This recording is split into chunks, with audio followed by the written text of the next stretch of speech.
Come a little closer and lend me your ears. Don't worry, you keep yours while I keep mine. In each episode, we'll dig into the major stories, uncover the truth, and retrieve gems from Yada's blog. We'll discuss what's right, bark about what's wrong, wag our tails at the thrill of discovery, and take you on adventures through the exciting world we live in today. So, fasten your curiosity leash and get ready. Right then, coming to you with another episode of the Yada's Vlog on a Blog. Tomorrow's news, disseminated today. Let's dive in. Oh my! I'm glad to have a youngster introduce the program for us three graybeards here. The man on my screen left, my right, but screen left needs no introduction. He is probably the man that most would call Mr. Covenant. This is Shannon. Shannon is the fellow that has managed to meet almost all of us and press the flesh. You have dined and shaken hands with, I think, virtually everybody that's been at the Covenant for any length of time. Yes. Very enjoyable journey. Talking with someone about Yahweh, and they love him as much as I do. I mean, there's no better conversation than that. It's just been great. What you found, it doesn't matter if they're boys or girls, men or women, young or old, been in the Covenant for a matter of months or been here for 20 years. Pretty much everybody's the same, aren't they? They are. Been great. Yeah. Yeah, it's been great. In fact, every time I hear you having been someplace, you will talk about how it was a warm greeting. It was like we've been family for years. We couldn't get enough conversation. It just went on and on. It was comfortable. They invited me into their home. We broke bread. Just every aspect of it has been wonderful. Occasionally, you ran across people that you said was a little bit just shaky, and then you found that within weeks or months of that time, they were off doing their own thing and out. So they never. It was obvious to them at the time they didn't belong. Well, it's amazing that the three that I can think of were three that actually did not invite me into their home. Mm-hmm. And, so it's, I look back at it as, over the last year and see those things that I didn't pick up on at the time. Yes, but, you wonder, this is a little bit odd, but here, you're traveling. They don't know you other than by reputation. But what would it be that would cause, three people to be different than everyone else when everybody else not only invited you into their home, but wanted you to have meals with them? When you came here, you lived in our home. Yes. I'm not sure you ever left our home the entire time you were here, right? It was wonderful. We had every meal together. We did things from sunrise to sunset. Yeah, I mean, you, Leah, Rich. I mean, it was just a wonderful experience. What little bit of time I got to see you, because you're translating, studying. You're in that room, and I appreciate your dedication to this mission. I could see it, and when I was there. Yeah, what you saw, and I so there wouldn't be any surprise. What I told you before you came, I told Rich the same thing, and Perry even the same thing, that I'm just not going to change. I've been dedicated to this for 25 years, and then once it went from anonymous to you have responsibility, I've really buckled down. This is what I do. I get up before the sun, and I do it to well after the sun has gone down, and I do it 7 days a week. And I come up for a couple of meals a day, and other than that, and now to do these shows, I really don't have. I have really no life apart from that. I saw that firsthand. Yes. Yeah, that part's for real. Whether it's some people might say that's too much. You've got to fit some life in there. But I've had a wonderful full life, aches and pains, good and bad. But it's been a very full life up to the point of the last 25 years. I don't view it as being a sacrifice at all, but it's pretty intense. Well, you're much appreciated by all Covenant family members. So, well, thank you. Yeah. Thank you. Let's talk a little bit about your story. What was it that caused you, and how long ago was it that you felt an introduction to Yahweh? Yeah, I remember the last time I went to church was in 2012, and I just knew this something's not right. This can't be of God, and I walked away, and knowing that there was still a creator, but I knew that it wasn't in that setting. And it was 5 years later that 2017, February 20, I think it was February. You could probably look back at the archives of the Coast to Coast show and see when you were on. I think it was February of 2017 that I met y'all that night. When I got home from my exterminating late night, I'd always listen to Coast to Coast. You came on, and I looked up the Coast to Coast site when I got home, and then found you and went into your site and started reading, and didn't stop for a year and a half. I just that, by the way, is fairly common. It's you're probably somewhat similar, weren't you, Kevin? Exactly. The second that I saw, The same thing was true with Leah. Same thing was true with Rich. Same thing was true with Kirk. Same thing was true over here. Perry raised his hand. It is so exciting to see truth, to find God and see Him as He should be, as you know He would be. Apart from all of the religious muck and corruption of who He is, when you actually see truth and it's laid out for you to examine and consider, it's pretty hard to pull away from. Yes, it is. It's that relationship. You know, you have a relationship with the creator of the universe. Okay. Yes. Personally, and yes, there really is no intermediary. Yeah, I work at the translations, but you didn't need any direct contact with me to learn about Yahweh and grow, did you?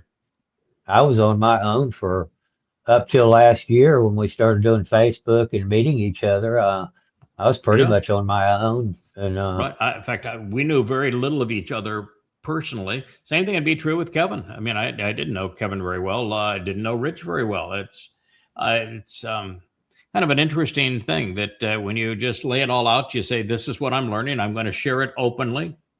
You're free to read it, accept it, challenge it, whatever you wish to do. But here it is. And based upon what God has actually said, we're more than smart enough to be able to process this, come to understand it, and respond intelligently to it, and then engage in a way that's productive. And I think what you said, Kirk said one time was, you have to want it. You know, gotta have the want to. The want gotta to. have the want to. Yeah. You gotta have the Gotta want have to. the want to. Yeah. And in your situation, you had both an exceedingly positive and exceedingly negative thing happen very early on in this process. Can you tell us about that? Yes. It would fit in with the year and a half. And I come to understand, and and I was able to teach my my son and my daughter, or talk to them about it, and so my son became Yahweh loving. Told all his friends about. They would sit at his TV and go to the site, and he would show them things. And what's your son's name, Shannon? Patrick. Carl Patrick Henry Leroy. He had 4 first names. Okay, well, and Patrick was his favorite of them, or just well? Pat? Well, a lot of people called him Pat, but Patrick actually came from my first name, so I'm actually Patrick Shannon. And so, yeah. And what did you call him for the most part, besides son? Patrick. Patrick. Yeah. Yeah, had So you had the greatest joy there is in life, and that is to have a son and daughter, come to know Yahweh and be part of his eternal family. That's as good as it gets. yes, you can't ask for any more than that. And of course, my daughter, she's made that decision. Daddy, I know what you're saying. I just want to live my life and go back to the dust of the earth. She's not religious. She's not political. I'm hoping for the dapple chariot. You Yep. know, Yep. I actually have another daughter, twin girls, and she's in Missouri with my grandson. And while I was there I met Mary Peck, and she was about an hour away in Missouri, and we had a awesome meeting, and she took me out. I think we had some Mexican food, and when we got ready to leave, we had a picture taken, and she handed me two books. And I've always used my phone or my TV to read translations, and Okay. but both books are the same. They're the Tsarah, and so I've made sure both my daughters have one of those books. So they know what, you know what I think when we came to realize, Shannon and Kevin, that we are going back to Eden for a specific reason, and that it's going to be 1,000 years long, and there's going to be this very substantial, by comparison to actually covenant members, participants that we're able to bring back in, and they start off with virtually nothing, kind of a clean slate, and then they have 1,000 years to get it right, and we have the opportunity to teach them for 1,000 years. I have just long, once we recognize that, come to a really comfortable position to say, then for all of those people whose lives we have touched, but just wasn't enough for them to come out of this world and to trust Yahweh, they didn't have the want to that we did. They would be the most likely, therefore, the mortal remnant, wouldn't they? Can you think of anybody? I mean, once we're gone and then we come back and then we're empowered during that 3.5 years, that's such an extraordinary set of circumstances with so much directed to Yahweh. You would think that they would be first in line to say, oh boy, we missed out on that one. We'll get back in place.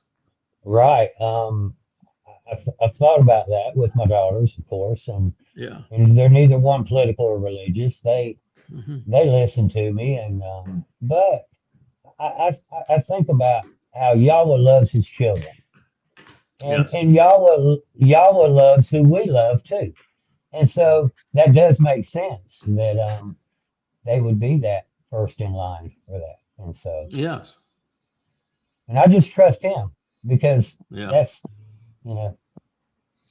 So you're about to embark on a. I think it's Call Your Next Witness. If we're listening to Leah, she wants to brand it as Call Your Next Witness, which I think is pretty clever.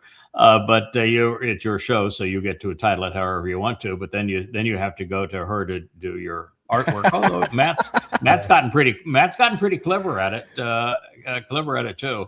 I just find it's easier to go along with Leah most of the time, but that's of course your call. But you're going to do a program where you each episode interview a covenant member and talk to them about their history and how they came to know Yah, and also just what their what is important to them at this point in their lives. Right. Yes, and I think this show here is good because instead of me contacting them and they watch the show, they can contact me saying, yes, I'm interested in doing that. And yes, I think it's perfect. And that's the beauty of the Yada.com website now with the chat function. You're there as one of the members, so you're easy to find. There's Shannon. And so they can contact you directly, or they can write a topical post and you can see what they have shared. And you're actually going to co-host this with about the most plugged in guy there is within the covenant family. Yes. So the online, you're the most plugged in terms of pressing the flesh and meeting people in person. Matt is the most plugged in terms of being everybody's favorite online. Wouldn't that be fair, Yeah. Kevin? Absolutely. Yeah. Absolutely. Yeah. Matt has his own fan club. He is, if we were to be a cult, he would have to be our cult leader because everybody loves Matt. The charismatic leader. Yes, indeed. Yep. Yes. Everybody loves Shannon, who has met Shannon in person, which is most everybody. But in terms of just the day-to-day, we're online, it's Matt that they're, saying, hey, Matt, got a great post. Appreciate you, buddy. Our Matt doing the same thing, appreciating other people and That's patting them on the like back. it. Matt going around giving out his little nuggets of love as he does every day. He making does. sure everybody he is all over it in terms of the nobody hearts better than Matt, right? Right. When he brings up yada.com, it just must glow pink. Right. So you're going to co-host with, and that it's nice not only for the fact that you have everybody's contact information, so you of course can contact them because you've met all these people personally. I have everybody's cell phone number. Yeah, so you can contact all of them and get them on the program. But also you've got Matt now online, and he's definitely a draw. And I am thankful to have Matt. Yes. Yep. Yes. Oh, great! And you guys have even done a test show, haven't you? Yes, we have. Yes. Okay. I like it. So wonderful. That is what. There's just really nothing better than us becoming much broader in our the way we communicate, the way we share who we are and how we've come together. And it's a variety of people. We have quite a number now that are Gen Zs, and we've got quite a number that have gray beards. Pretty equal between men and women. Pretty equal between Goyim and Yisraelite. Pretty even all the way across the board in terms of just a really great mixture of people, and moving into the place now where with yada.com we can communicate without being in the sewer. And because of that too, we have a home for all of these programs. So we'll create a way to highlight them all on the site. Exciting times. Exciting times. Well, you mentioned Coast to Coast. That was such an odd place to be because Coast to Coast is primarily a conspiracy show. I mean, they want to talk about alien abductions and what is it? Something 51. Area 51. Area 51. There it is. Area 51, and all sorts of just crazy theories. That's the Art Bell was the founder of the program, and he turned it over after a number of years to George Norrie, and then he ran it. What people don't know is that even though it was on at an odd time, it came on at midnight, ran until 3 a.m. Depending on the time zone, of course, it was a little different in different places. And Art and George, of course, live on the West Coast, so it wasn't quite as late for them, but it was for the rest of us because it was a live broadcast show. But it was actually the number one talk radio program. Unbelievable. Bigger audiences. Yeah, they had bigger audiences than did Rush Limbaugh. And wow. I may have been the only person to do 4 of those shows and have all 3 hours 4 times. And it took place because Art Bell, who had retired and turned over the reins of that program to George Norrie, he had been asked to do 2 guest appearances. So that George needed to go off and do something. I don't know what the deal was, but he said, I will do them, but I get to pick my guest. And that next day, he found me and he says, I've, here I am. My name is Art Bell. I've Coast to Coast, and I'm going to return to my own show and do 2 guest appearances as the host of my own show. I told them I would do it on the condition I could have you as my guest. And I'm thinking, okay, well, this is really odd because, I don't much like conspiracies. You've been a conspiracy show, but okay. what's up, Art? Because Mhm. it was my deal with Yahweh on this, and Jerry McLaughlin, who did a lot of the bookings, is that I would do any show. I was not showish, as they say. I would do anything. Mhm. You know, you have somebody who wants to interview me. I don't care what time it is of day or night. I don't care how big or small their show is, how much it is syndicated, where it's broadcast around the world. I don't care what their background is. I'll do any show, and I'll go back if they want me to come back. My job was to convey the message, and so I was always willing to do it.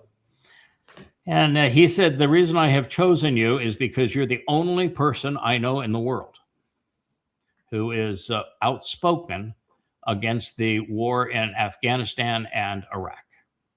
And you have made it very clear that we're making a bad situation worse, and nobody wants to address that. We're at a time early on during those wars where, as an American, you either rally around the flag and you salute your president and you are patriotic, or you're considered a scum of the earth.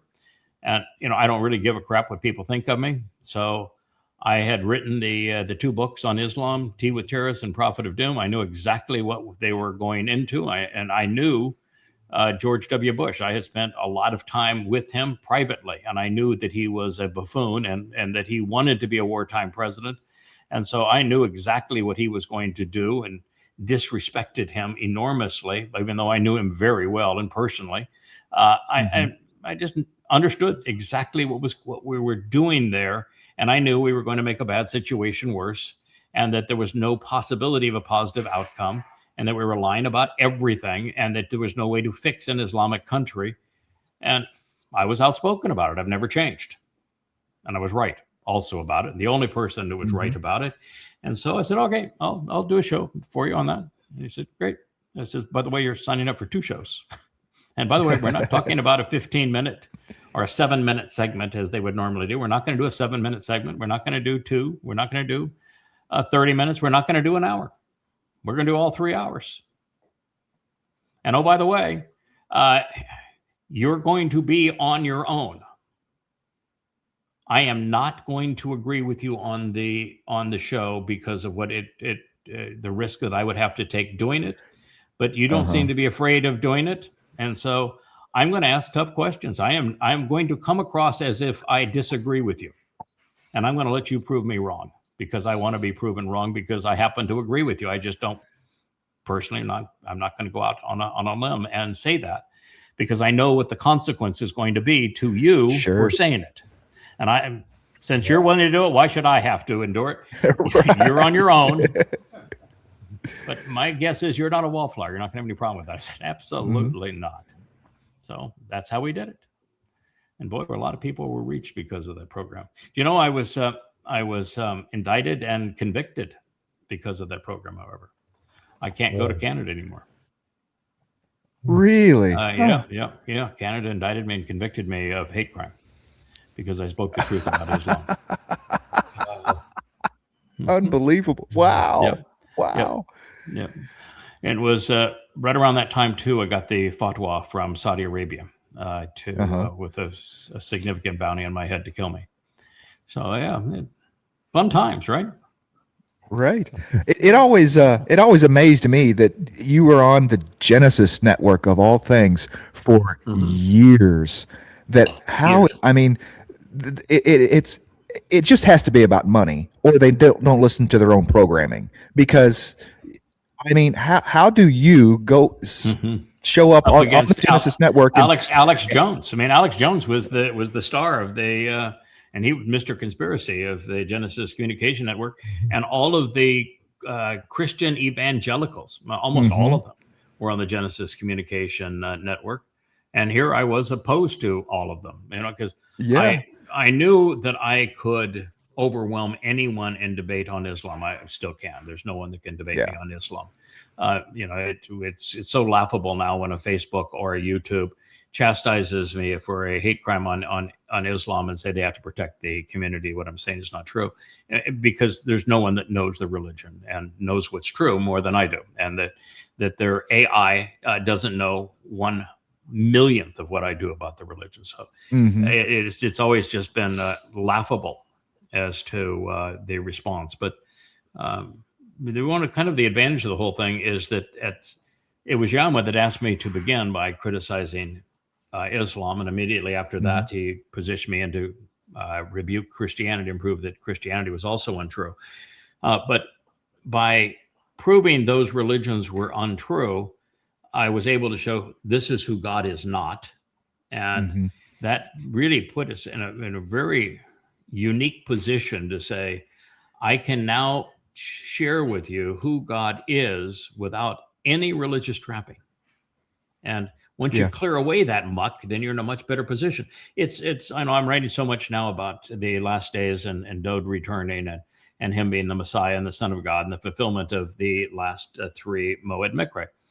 And when you do that, you realize that really the job all boils down to being the first person ever to recognize that Dowd is the Messiah, the Son of God, the chosen one who fulfilled Pesach, Matzah, and Vakodim and became our Savior, and that is the single most important discovery in human history. And once you recognize that, what you also realize is that Jesus Christ is nothing but a satanic counterfeit, literally a fraud created by Satan to direct attention away from the actual Messiah and Son of God, who is the Savior, Dowd. And boy, you want to talk about putting yourself in a position where you're not going to be popular. No, that'll pretty much do it. You're going to condemn Christianity, Islam, politics, and Marxists and MAGAs and conspiratorialists. And the only platforms to speak on were those of religious Christians and conspiratorialists and the like. Well, but, it wasn't. You just deal with the world as it is. You don't get to say, no, I'm only going to speak on a talk show or a channel that is supportive of Yahweh. Because guess what? There was only one, and that was the one when I hosted, and even then, it was hosted on Genesis. Right. And you can't tear all those things down until you have somewhere else to go. You can't just sit there and throw rocks at everybody, right? You can't just, you have to say, you're wrong, but you have to give people somewhere to go. And that's what the most important part of this was, start with God's name, Yahweh. Nobody else out there is even close. And then when the keystone, the cornerstone, as Yah comes in with Dowd, I mean, everything blew up from there. It's like, wow, everything just comes into clearer picture, Yes. It's very much like what we talked about from a secular point of view when people were over the last 20 years have been rioting in Ukraine. And my Prophet of Doom, which is now Goddamn Religion, had the biggest influence of any book ever written in the Ukraine, and was responsible for taking the majority of Persians in Ukraine from being Shia Iran. Muslims to not being religious. So it really had a tremendous influence. But every time that there was an uprising, and there's been many over the last 20 years in Iran, my response has always been the same, that it's not going to go anywhere. And I always say that this revolt isn't going to go anywhere because of two things. One is they don't have critical mass. You need at least, it used to be 3%. My guess is you probably need 5% of the population to support your revolution, and they never seem to have that much traction. Second is that if you're going to have a minority overwhelm the majority, then the minority has to be more vicious than the majority, which is what happened with the Nazis and the brown shirts and the like in Germany. And it's what happened with the Bolsheviks and the Marxist Leninists in Russia. And same thing was true in China. They were a distinct minority, but they were the ones with the arms. They were the most vicious. Same thing, by the way, happens to be true in the Americas. Our revolution was extremely unpopular, but the ones that were most willing to shoot the guns were the minority. So you realize that in Iran, they didn't fit either of those two criterion. And then I said, here's the biggest issue of all. If you're going to have a successful regime change in a country, you can't just have something that you all galvanize around and say, we don't want this. You have to have, we want this. And they have never had a want to go to. And Iran, they still don't have a want to go to, which is why regime change was impossible and why I stated it emphatically that it was impossible. And what you have just said is part of the problem. It was exceedingly easy, although life-threatening, to write the 4,200 pages of goddamn religion, excoriating Islam, proving Islam is a fraud, that Allah was not a god and that Muhammad was not a prophet, and that it is a death cult and criminal enterprise. But you need to offer those people a place to go that is credible. And I found that it was even easier to discredit Christianity. Paul's was always irrational. He violated every rational fallacy. I'm old enough to have studied rhetoric and competed in debate and impromptu and extemporaneous speaking in high school, and took statistical analysis classes and probabilities. And so, it was exceedingly easy for me to prove that Paul was a liar and he's the one who conceived Christianity. And we've come now to bury it 1,000 different ways. But to do that, to say Jesus never existed is one thing. It's true. But to say that he was a crude counterfeit conceived by Satan for the purpose of deflecting your attention away from the actual Son of God and Messiah, who is the chosen one and our Savior, Dowd, that's now you got to go to. Yeah, it wasn't an oopsie either. It wasn't a Scrivener's error, as they say, that, it was Jesus, Osha. No, this was planned, attacked. This was absolutely satanic. Paul admits that he was demon-possessed at the conclusion of his second letter to Corinth. And he deliberately conceived, but I, Paul, say, to negate the Torah and to impose his gospel. In fact, the term gospel, which is euangelion, is Paul's invention. And the Gospels, as they are called now, were written by, the first two were written by Paul's pals, and the other two weren't written until about 95 CE, and therefore they're not even remotely credible as testimony. And the first two were written by non-eyewitnesses, non-Yehudim, just fellows that were part of Paul's posse. And after Paul wrote his 14 letters, never once quoted his imaginary friend Jesus. They were fill in the blanks. Encouraged to write the story of so-called Jesus based upon Paul's creation of him, and that's how the religion was conceived. And it's so obvious what's true that it's stunning to me that there are 2.5 billion people, and they'll fight to the death to claim otherwise. But look what it's taking them to. The most vocal Christians in America are MAGA. And they're promoting a rapist and pedophile and mass murdering con man where 90% of what he has to say is untrue. And those are his best traits. Yeah, probably. Yeah, well, I don't know if you can have a worse trait than pedophilia, but he's actually incestuous too. So that's pretty bad. Yeah. I just mean being Rahab Satan. It kind of takes the cake, being the adversary for sure. Yeah, being Rahab is about as bad as it gets. Yes, he is Satan. Donald Trump is Satan. I'm not meaning that figuratively. I'm not trying to be Smotrich's character. I'm just telling you the fact. Donald Trump is Satan. There have been many demon-possessed men along life's way. Adolf Hitler was demon-possessed.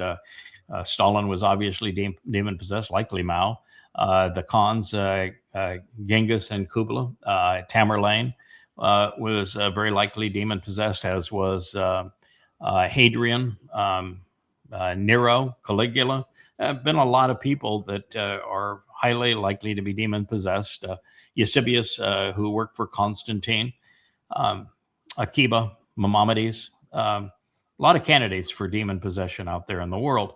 But there's only one that is actually Satan incarnate.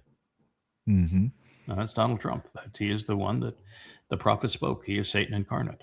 And we were the first to identify him as such, and he has now identified himself and proven that he is that very thing. Interesting times. Yes. Shall we do a little news here? And, let me. Yeah, you okay talking about some news there, Shannon? Yeah, I'll listen to you. Okay, we'll do some. All right. Here's this first presentation, and we've got Shannon right over I'm working Kevin on it. here. Yeah, so I'll go ahead and talk about it while we get here. It's very rude of you, Shannon, to put your face right over the top of. It might be an improvement, but nevertheless, you're superimposed. There we are superimposed over the cup. That was very miraculous that you just did yourself there, Kevin. You almost ghostly what you did there. Movie All right, magic. Movie magic. Movie magic. Okay, so what we have here is a picture of the Milky Way galaxy. There's no such thing as a picture of the Milky Way galaxy. This is a artist rendition of the Milky Way galaxy and our position in it. We actually don't know much about the Milky Way galaxy. Isn't that surprising? It's our own home galaxy, and we don't know if it's 100 billion stars or 400 billion stars. Could you imagine that? Even our own galaxy, we have no idea how many stars are in it. Right. You know why we Wow. don't know?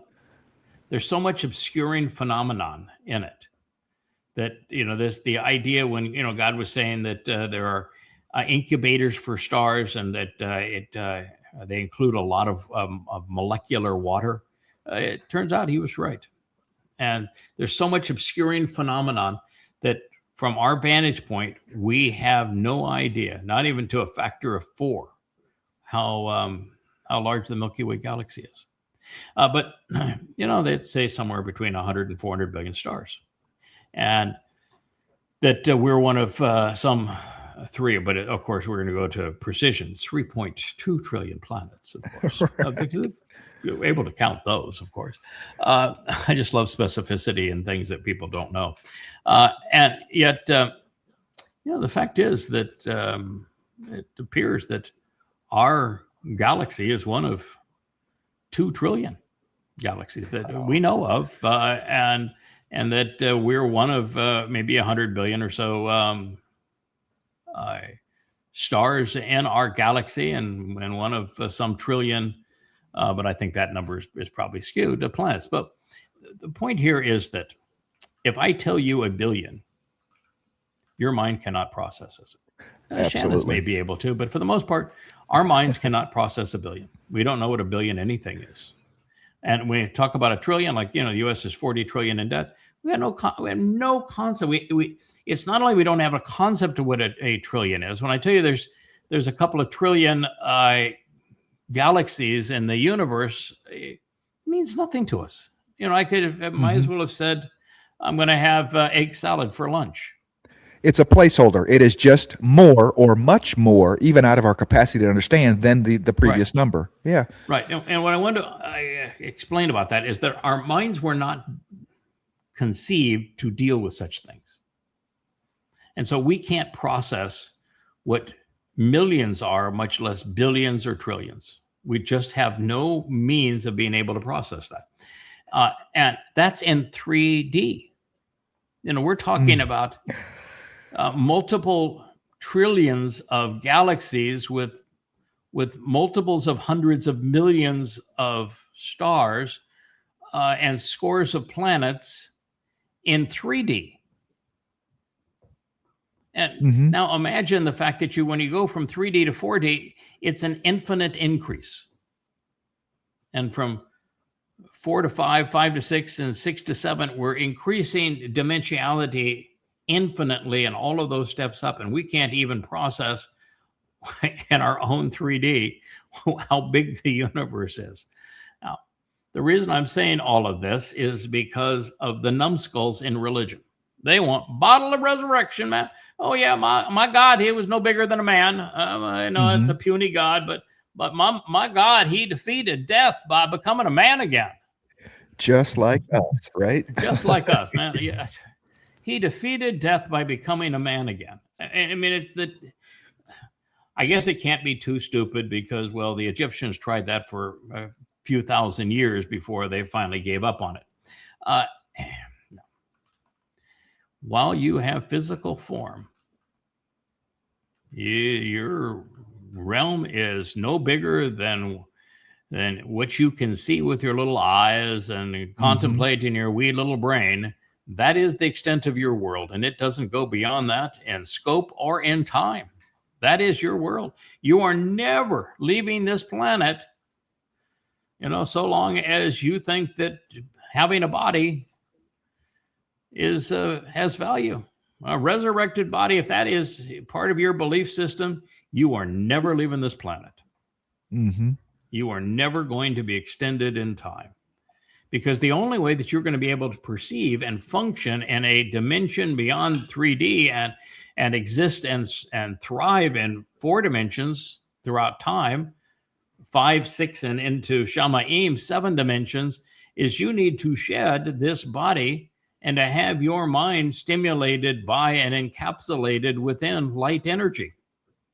And until that happens, you're stuck right here to dust to dust. That's why that Leia song, Dust to Fire, was such an interesting title, is you're going from matter to energy, from useless matter to energy. And that's one of the most important lessons that I can share with people, is that the religions of Christianity, Judaism, and Islam are all based on bodily resurrection, as was the Egyptian religion. That's why they have all the mummies. And it has never occurred, and it can never occur. Do you know that in over a year's course of time, your body replaces virtually every cell in it? So you're to say that you want bodily resurrection of which body? The one today, the one yesterday, the one when you were 20 years old, the one that you'll be in tomorrow? I mean, which body? And do you realize that the moment you die, your body not only disintegrates, it of other bodies? We had a shock to the system there, but you become parts of other bodies. So is your body going to be prioritized over the parts of you that were parts of other people's bodies? You're gonna have a war over, no, that was my arm, you're taking my arm, I want my arm back. I mean, what are you thinking here? Where your body is going to be part of a worm. You don't want the worm to be part of worms? I mean, what is it? You want the cockroaches to grow out of it? There's a children's song about it, isn't it? Humpty Dumpty. That I mean, they have to go literally run around to pick up all the pieces. It's quite a mess. So anyway, we lost Shannon there briefly. We're having a wee bit of technical glitches, but he's back. He's back aboard. Maybe you can. There we go. You brought him back in. So I just want to share that with you. There's one other thought that I want to share as part of this too. Is that there is no reason for there to be this one little planet that's conducive to life, sheltered from the harm of the universe. And that's really what something is amazing. The cosmos is chaotic and it's not conducive to life. There's nothing else in this universe that is conducive to life. And we have this sheltered little environment. God created Eden on it, and he's going to take us back to Eden. But when he takes us back to Eden, the earth is Eden. And it's a sheltered environment conducive to life. And you realize that first, it's enormous. And one of the reasons the earth is pretty enormous, particularly for the number of people that are going to be part of that mortal remnant in the covenant, is because God does not want us close together. You know why God doesn't want us close together, Shannon? Because he wants us to stay individual. No, because he realizes that while you, as an individual man, and even with a very small group of family, can be good, you have the potential to be good. When there is a bunch of you, you lose it. All large groups of men and women are bad, without exception. So if we group together in large groups, we become like the Nephilim. We become universally bad. It's the story of human civilization. So the Eden is going to be expanded with the number of participants to the entire earth, so that we're not clustered on top of each other, because that is the best chance we have of each individual having the potential to be good. So it's an interesting thought in that regard. But the reason the universe is so large, I didn't know that, huh? Yeah. Well, no, that whole line of thinking is fascinating because, granted, there's the 1,000 of the mortal remnant. Okay, that 1,400 for those based on the gold and refined from Orophor, we would count 1,400. Yeah, but there's going to be Dowd as Elyon here for leadership as he would want to be, and he's going to have the covenant family that here, and even with that leadership and that there is nothing else. This is the only way. There still remains that possibility for those others, of course, to group together and be bad. I mean, I get the whole, not just a possibility, a certainty. Yeah, that they will. Yeah, it's an absolute certainty. We as humans do not do well. We just do not do well, and together we do terribly. And so the best chance for us is to be dissimulated. And when God was talking about in Jeremiah 31, and he was saying, neighbor's not going to teach neighbor anymore. Why? Because you're not going to have really close neighbors. Neighbor's not going to teach neighbor anymore. And part of that is also because man teaches other men rotten. And there are so few quality individuals that God says, I can trust. This person is right about me. That is so rare that rather than neighbors treating nature, rather than us having neighbors, the world's going to go to yada yada. Yada.com will be the home for Yahweh's name. Would be the Yahweh's library. It's going to be the repository of these programs, and it is how we are going to communicate. Will we as covenant family do have a Shannon show? Will Shannon come to visit, and will we visit with Shannon and all have places that we enjoy this earth? Absolutely, in a tangible way. But for the most part, people are going to be spread out because that gives them the greatest opportunity to develop a personal relationship with Yahweh. There was a picture on a recent post on yada.com, and a person was talking about how they ate Passover alone. And somebody was very smart and says, can't be any more intimate than that, can you? Yeah. That's how we all have. I have. Yeah. Yeah, absolutely. And some of my most talkative, fun, thoughtful, cheerful Passovers was when it was just you and I and Yahweh, having a Passover meal. My preference in my home is to have it just be Leigh and I just happy as I could be under those circumstances. I can't have that anymore because we have a job to do, and we have to bind together and work together to get this job done. But I realize that there is something really joyful, comfortable, energizing about being intimate with Yahweh and not being distracted by all other kinds of things. It's a really wonderful situation. So we are going to be spread out. And then when there becomes many of us after 1,000 years of working with people in a garden-like setting, and we're teaching them, and we're going to have Shannon going around making sure everybody invites them into his home, as opposed to, we'll find out really quickly of those that don't belong. They want to invite Shannon into their home. But once we do that, we'll have weeded out those who don't belong, and we will have cultivated those who do. And look what we're going to have to explore. Yeah. We can't that's just one of them. Even the nearest star, which would be a death trap because it's a red dwarf. But we can't even visit the next solar system until we shed these physical bodies. It's impossible. The fastest we can go, it takes 70,000 years to get there. So no, it's to make it across our galaxy, even to find out what's on the other side, and then make it to the next galaxy. yeah, the distances are too great, and the only way to do it is to become akin to a photon of light, where the distance doesn't matter because time doesn't matter anymore. Yeah. It's exciting to think about, for sure. I mean, it's having the earth to yourself, and your covenant family is one thing. That sounds nice. Okay. But still a job. We have people we're administering, and food to produce, and people to teach, and it's a lot going on still. So it's not going to be like it's not going to be like being on a deserted island by yourself. Well, I'm not a city mouse, so I'm okay with that. You know what I'm saying? Personally. Yes. But the fact that we can have the entire universe to explore is just mind-boggling on its own, Yeah. I mean, yeah, you want to get away with some friends? Yeah, go and visit another star.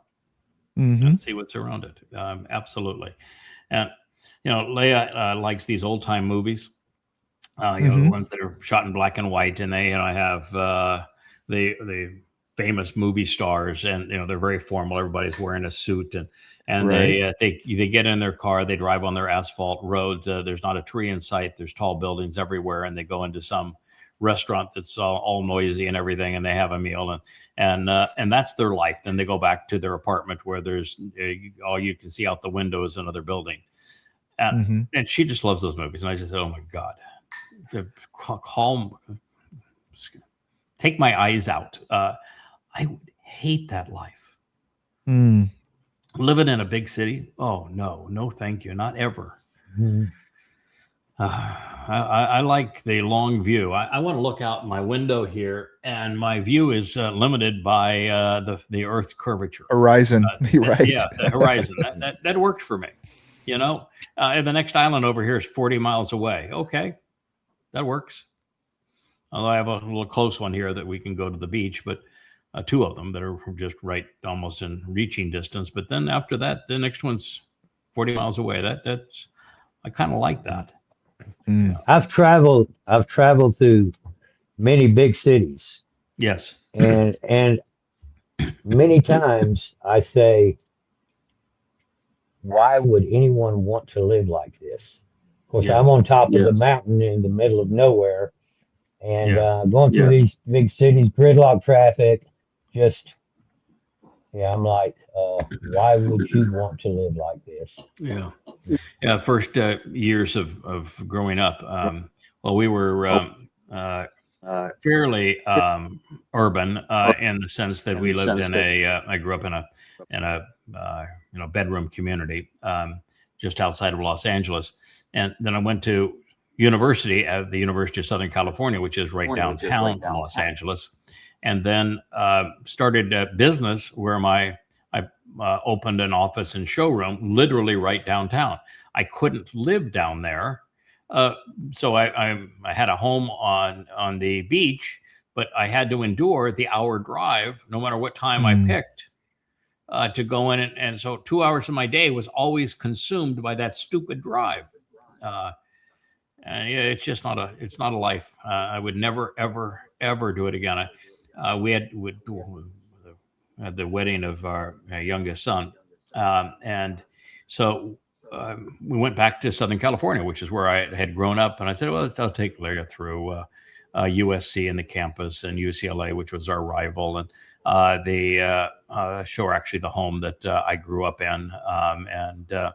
We'll go through all of those places, and we'll go through downtown LA. And oh God, the only thing I liked about it is knowing that I will never be there again.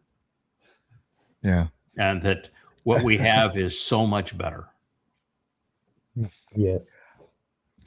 I always liken that to I always liken that to that phenomenon. I don't know if you've ever, I can so remember so vividly being in high school and going back to my grade school building, and everything just seems so much smaller and constraining. You leave it and you remember it being this vastness as a child, that it was just, this was your world, and it was so vast. And then you leave that, you go to a bigger building, more people in high school, and you come back that first time, and it's just like, wow, it just feels so small, because your world's expanded. This Earth thing's probably going to feel a little bit the same way. Yeah, I think it probably will, but it's still, if you look at our relative scale versus the size of the planet and how much space that we will have and places that we can be, I think that we'll manage to for it to be quite nice. I'm my favorite, and as some of the people that are really close to me know that I like things that move. I like being in motion. So I've always enjoyed being the pilot of my own aircraft and being the captain of my own boats. And we came here on a boat. I spent a lot of time on a boat, by the way. You might know that fellow Noach. So I have some history with boats. And our boat that we came here had 5 staterooms, had a pretty comfortable boat, 82 feet long. I restored it myself, and it was a fun several years to live on that boat. Leigh and I, right after I got it restored, lived on it, and it was a marvelous experience. But yeah, and while for 2 people and a dog, an 82-foot boat is pretty good size, pretty comfortable, and we could have friends Fast. and go places on it, and that was always comfortable. But if I were to go back to it now, I would say it's a little confining. Yeah, a little confining, and you'd and so my idea of ideal in this where we're going is we actually inherit the wealth of our enemies, and fortunately for me, I made a lot of them. And so they have a lot of toys out there that, it'd be, why destroy the toy? There's nothing wrong with the toy. And so God says you inherit it. So, if you're going to, telecommute, do vlogs and write books and share them and develop a website and go visit people from here, why not have a boat? And, and since there's a bunch of them that are pretty good size and have lots of toys, why take the little one when you can have the big one? And right, and when there's a big one for everybody, why not? And boats aren't going to be for everybody. Some people say, well, I'll take the house on the hill. Okay, that's fine. But that's something to look forward to. This fellow physicist, you've probably seen a bunch of times. He's famous because of his white long hair, and he talks a good game. But there are people who are, I'm certain now, in it for only one reason: likes and giggles.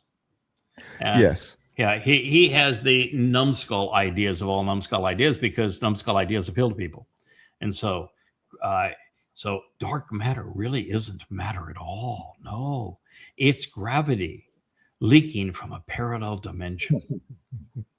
Now, one of the things that's interesting, Einstein actually proved that gravity isn't a force; it's an effect, and so you can't have an effect that's leaking, and if you want to talk about dimensionality, just be bold and say, the attractive nature of what we call dark matter is the 5th dimension.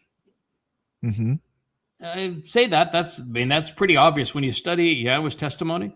You know that Yahweh is into both attraction and repulsion. There's a lot of stuff that's set apart, far more stuff apart than drawn together, and so. Dark energy is called dark energy because we know energy repels, and dark matter is called dark matter because we know that matter has the tendency to attract. So, I think we have an attractive and a repulsive dimension. And repulsive doesn't mean bad; it just means, well, like we do on the Shabbat around here. You guys, I love having you here. We couldn't function without you. The best family members a fellow could ever have, but. It's the weekend and we're going to do our thing and thank you very much. It's right. And by the way, that's what Yahweh is. He's very much that way. Yeah.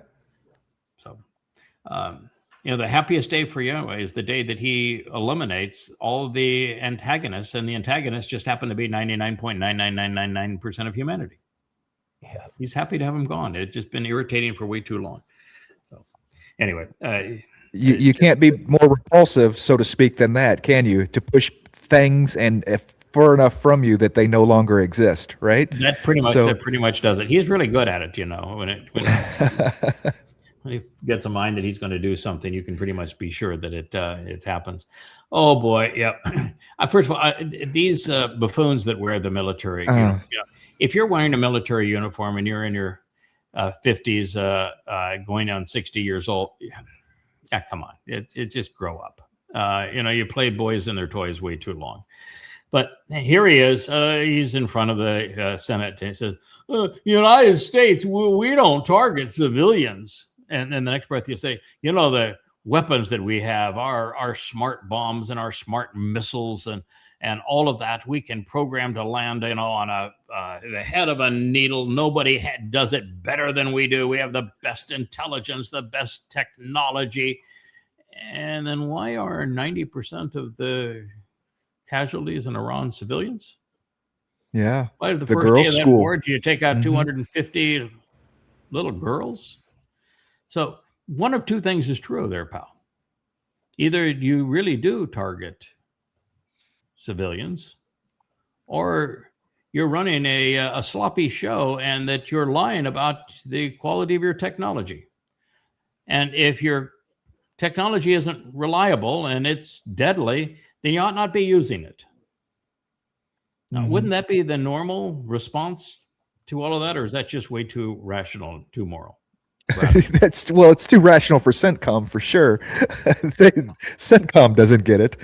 The oxymoron military intelligence. Exactly. They're all going to be out of a job very soon anyway. They don't realize it yet. I think CENTCOM is going to be shut down. There's no bases in Iraq. They're just going to crash back to Israel. But yeah, who knows if they're going to crash back to Israel? I think Israel is going to be abandoned. It's just really the question is, when is Israel abandoned, and what kind of birth pangs do we go on to get to that position?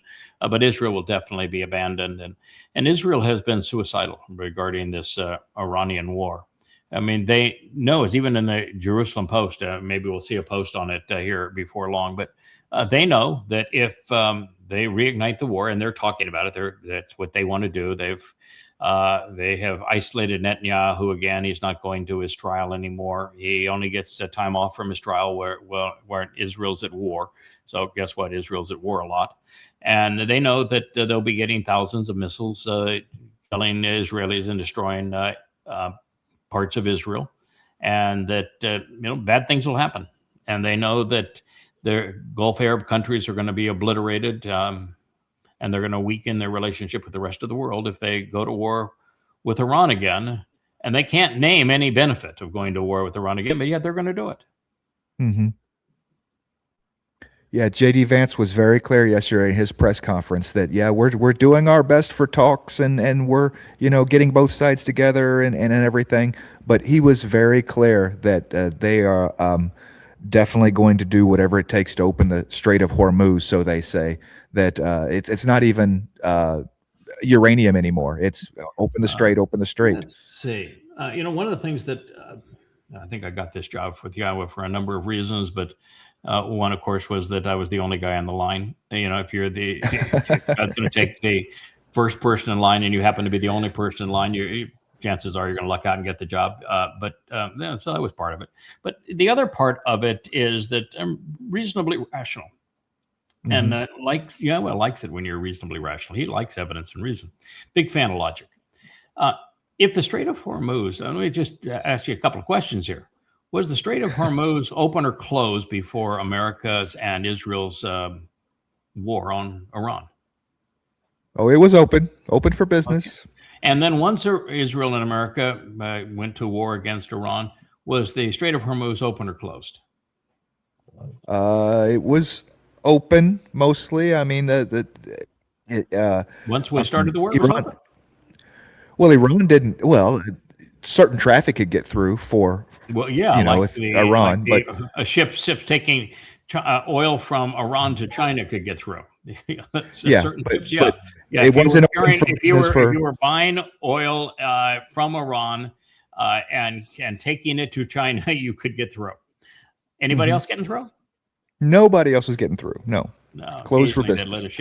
Occasionally let a ship go to India if it was carrying Iranian oil, but yeah, nobody else getting through. And if the Russians were bringing in supplies, which they don't typically bring in supplies through the Strait of Hormuz, they bring them through the Caspian Sea. But nevertheless, they were able to get through. Nothing else. So, what is it that caused the Strait of Hormuz to be closed? Attacking Iran. I mean, that's the straight line here. If you wanted to open the Strait of Hormuz. And it was open before we attacked Iran, and it was closed after we attacked Iran. Would the smart path to open it being to attack Iran again? No, that doesn't fit rational. No, and because you have destroyed Iran, and you caused trillions of dollars worth of damage in Iran. What do you think the possibility is that Iran's going to, we'll just let bygones be bygones. We'll open up the Strait of Hormuz and you can bomb us any old time you want. No. And they're going to charge tolls because they have some schools to fix. So yes, they do. And they are going to charge tolls. That's just the way it's going to be. And if America doesn't like it, too damn bad. That is your reality. You made this mess. You made that bed. You now get to sleep in it. And do you think there's going to be an open arm? Oh, come on back. The Kuwaitis, the United Arab Emirates, the Qataris, the Saudi Arabians are going to say, those bases that were destroyed because you abandoned them and started this war that we ask you not to start. You just come on back and we'll let bygones be bygones. You think that's going to happen? No. The relationship with the oil fiefdoms is over for the United States. It is. And without the petrodollar, what chance does the United States have to fund any of this? Oh, none. They don't pay the debt without the petrodollar. They don't pay the interest on the debt without the petrodollar. That is correct. All right, sir. What else do you have down there in a post? We ought to do, Shannon, which would be fair, is to allow said guest host to be able to post anything they wanted to post so that they get to say, oh, yeah, the reason I posted this one. Yeah, excellent idea. I think that would be fair. I think Bankston was probably our best option for that. He's the one that hits the news, and so we'll do a couple Bankston's posts next week, all right? Okay, I think that's fair. All right, this is what statesmanship looked like for a better part of 200 years. Prior to the Donald and the art of the steel. Mm-hmm. You see what they're holding there? Contracts. Yeah, contracts. Treaties, yeah. I guess. Those contracts. Are treaties. Those are negotiated agreements. Putin arrived in China, yesterday? Well, it was really a nice ceremony. I don't know if you saw it. It's a beautiful airplane. Love that airplane. They flew into China. It's a gorgeous airplane. And he arrived and there were lots of cheering fans. It was a big spectacle. It was really a nice welcome for Putin at the airport yesterday. And this is today and maybe even later yesterday. And what are they holding? Yeah, they're agreements. Hey, we agree to this. Each of them had their own car. That from the time that he arrived to the time that this picture was taken, that the two of them sit down. Okay, who's typing and who's got the pencil and who's dictating the terms here? No. The ceremony is for the special pins and signing. Everything is already locked down. And so before the trip, they had negotiated what they were going to sign. So they had a guarantee they were going to have a successful visit, and they're signing deals here of, you're going to send us lots of oil. We need lots of oil. And you're going to send us drone technology and all sorts of good stuff. And we're going to send you money. That's how this is going to work. We're going to run coverage for you and the world, Russia, and you have our back. So we'll be best of friends. That's what the agreement basically says in layman's terms. Yeah. So do you think that Z told the Donald, I think that Putin's going to regret invading Ukraine, and we'll side with you on the criminal court against my buddy here against Putin. Do you think that actually took place?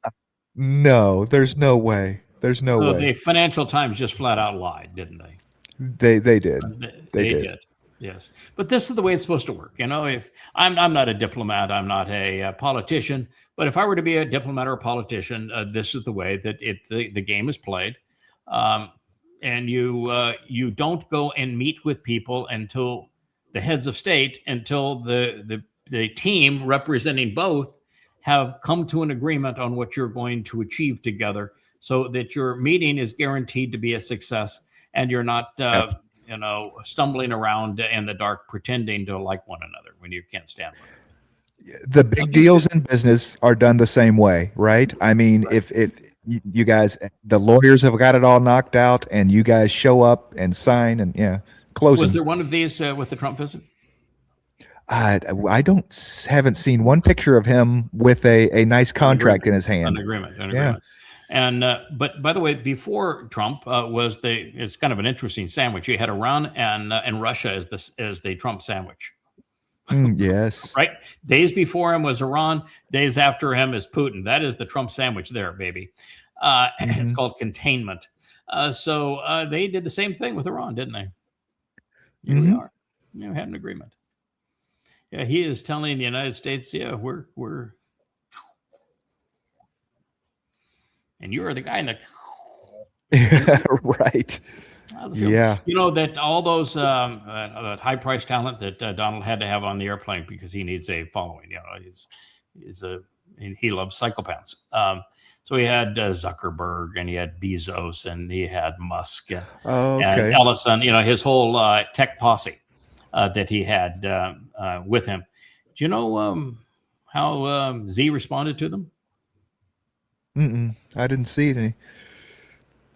No, Zippo. He wouldn't even shake their hands. He wouldn't meet with them. There was no reception. There was nothing.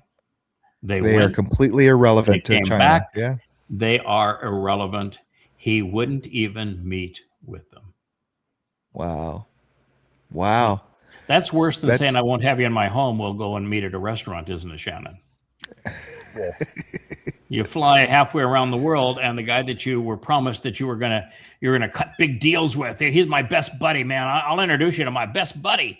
And the best buddy says, "No, I don't want any part of you. No, I'm sorry, no interest. Goodbye. Have a nice trip on the way out. Oh, bye. We have some rose seeds. We'll give you some rose seeds. How about that?" Right. I think it was Dew or maybe Disa that posted something about looking up the rose seeds. About was that a dig to Donald? You know, some sort of Chinese fable or something about give rose seeds to a fool or something. He tore up the rose garden to put in concrete to his ballroom. Mar-a-Lago, yeah. Well, not his ballroom, but he actually tore up the rose garden. Right. So you're going to need new seeds. That's good too. But there was a brand that was sold specifically to hotels of toilet paper called Roses. That was the only thing I could think of with him. I don't know. You know, they threw away all the gifts. They wouldn't take them with them. They were so petrified of the buying or something. Little microphones on them or something. They're going to be drone flowers or spy flowers. They threw it all away. Wow. Didn't take it with them. See, Eric, this is, I think, from the Jerusalem Post. And so the Jerusalem Post is saying, Israel could face hundreds of missiles daily if the war reignites. And they're saying, that the Gulf allies, they could all suffer devastating blows. This could be a really bad thing. And, there's buildings that are all blown up in Israel. So, first of all, why would you say if or could as opposed to will? Mm-hmm. Right. And why would you then? What is the motivation for going back? What is the motivation? Because Israel is going to go back and start bombing Iran again. What is the motivation? What possible thing could they achieve? Yeah. What is the upside for Israel? No. So there's zero chance of regime change. Throw that out. Okay. So now what are they going to achieve? Well, they're not getting the uranium. They're not going to keep them from having a bomb. Captain Uranium's not going anywhere. So now what are they going to achieve?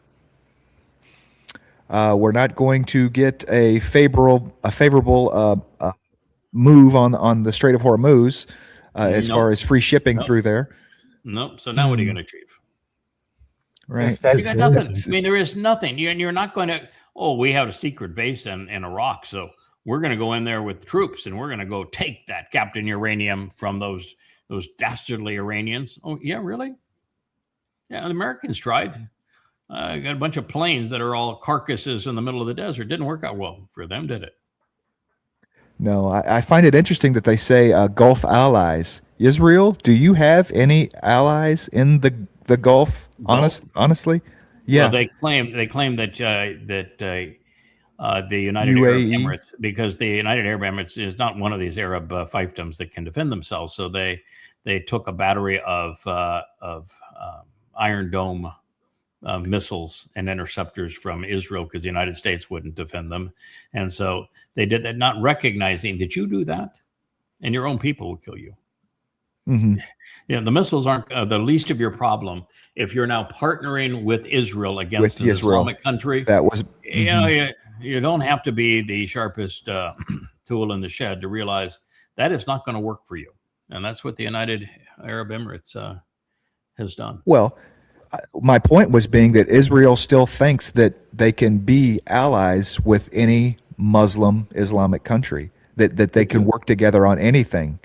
How brain dead do you have to be, to even pretend that such a thing is possible? Vocalize.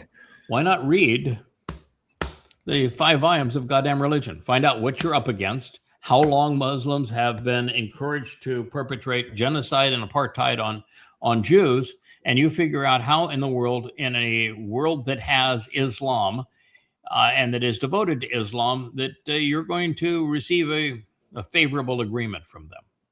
Mm-hmm. Go ahead. Zippo. What else do you have there, Mr. Kevin? Oh, my boy. He outsmarted Trump, huh? Sometimes you have to be really careful what you post. I'm always really careful because, I don't want to lose my credibility because I'm serving you. And the last thing, the thing that you've got is your credibility. So you want to be really careful. It's like when I called Trump the equivalent of the Antichrist, that he is the devil incarnate. Before you post that, you want to be really careful that you're right. So here's the man Massie that they claim. Well, he taught the Donald a lesson, man. He stood up to him. Do you look at the vote count in? It was Tennessee, where they are, or whatever state it is, Kentucky. I've forgotten, but he's a congressman. He was running for re-election. Mm-hmm. He's an anti-Semite, so I don't really care much for him. But he condemned Trump. He spoke. He said that Trump is a disaster, which of course is true. And then Trump decided that Massie would be one of those that he would devour, a Republican that he would devour. And so he started attacking Massie, who had a huge lead in the primary in the district that he has been the congressman for many years. He got clobbered. Wow. It's like 2-1. He's the incumbent, an incumbent congressman in a district that is hugely in favor of your party. And the number of times that they're voted out is really rare. And he didn't just lose, he got clobbered. He was up 3-1 and he lost 3-1. Now, and he had what does that say? He had all the Republican congressmen out stumping for him. I know Rand went, Marjorie Greene, went to go out and stump for him and say, yeah, this is our guy. And first of all, I would never endorse this guy. He is a raging anti-Semite. However, Trump absolutely, unequivocally controls the Republican Party. If you are part of that Republican Party, you're slime. Scum, slime, owned and controlled by the dumpster. Now, he does not have at this point, Trump does not have any influence on independents. He has no influence on Democrats, which means if there were an election, he'd get creamed. But amongst the 40% of Americans that are identify as Republicans, he owns you. Mm-hmm. There is no alternative to him. That's the reason why in Congress they don't stand up to him. They know that to oppose Trump is political suicide. Yeah. As a Republican. Mentioning that J.D. Vance presser I saw yesterday, he literally, well, not literally, but ran from the question of with you being going to be the next president, or you going to be the next nomination, and it was even just a hint. It was a leader, and before the reporter got into her real question, and he shut that. I'm just doing my job right now for the American people. I'm serving as this, vice president. There's not going to be any running of any sort for anything, I mean, it was scary. Trump is not giving up that the White House. So no, if he were to say, yes, I'm going to be the candidate and I want to earn the people's trust, and that would be a great honor, then he is dumped by Trump. Yep. And by the way, for him to be lying as he did in his speech and say that we're working very hard on getting a deal, BS. They went in completely unprepared, and they had no authority when they went there. They went up against the Iranians, who brought in hundreds of specialists, at all of the charts and documents, everything to negotiate a fair and reasonable agreement. And they were up against three absolute, complete nincompoops who had no preparation and no authority. It was a complete waste. And at this point, there is no negotiation. So for him to say we're negotiating, no, there is no negotiation. Yeah, no, they just thought they could show up and dictate terms. There was no negotiation even thought of anyway. They just thought they could show up and dictate terms to Iran. Of course, what's amazing is that 2 days prior to that, Trump says we've agreed to the Iranian 10-point plan. Yeah, we did a show on. And the Iranian 10-point plan is the Iranians control the Strait of Hormuz. There is huge reparations. America moves out of all of its military bases in the Middle East, and it goes on and on. The 10-point plan is total surrender by the United States, and he agreed to it. And he said, obviously he doesn't read. Yes. I'd seen it. I'd read it. You and I did a show on it. Yeah, this is an interesting thing. Ebola is bad. I mean, Ebola, you bleed out through your eyes, through your nose, through your mouth, through your ears. I mean, every orifice is blood. It is a virus that is exceedingly contagious and very deadly. And we've had outbreaks in Africa over the years, but this one has already, 600 people have been infected just in this particular outbreak. 600 people. That's a scary thing because, as I say, Ebola is not like COVID-19. It's not death to 1 in 1,000. You get Ebola, and every orifice of your body is going to be squirting blood, and there's essentially nothing they can do for you. It's terrible.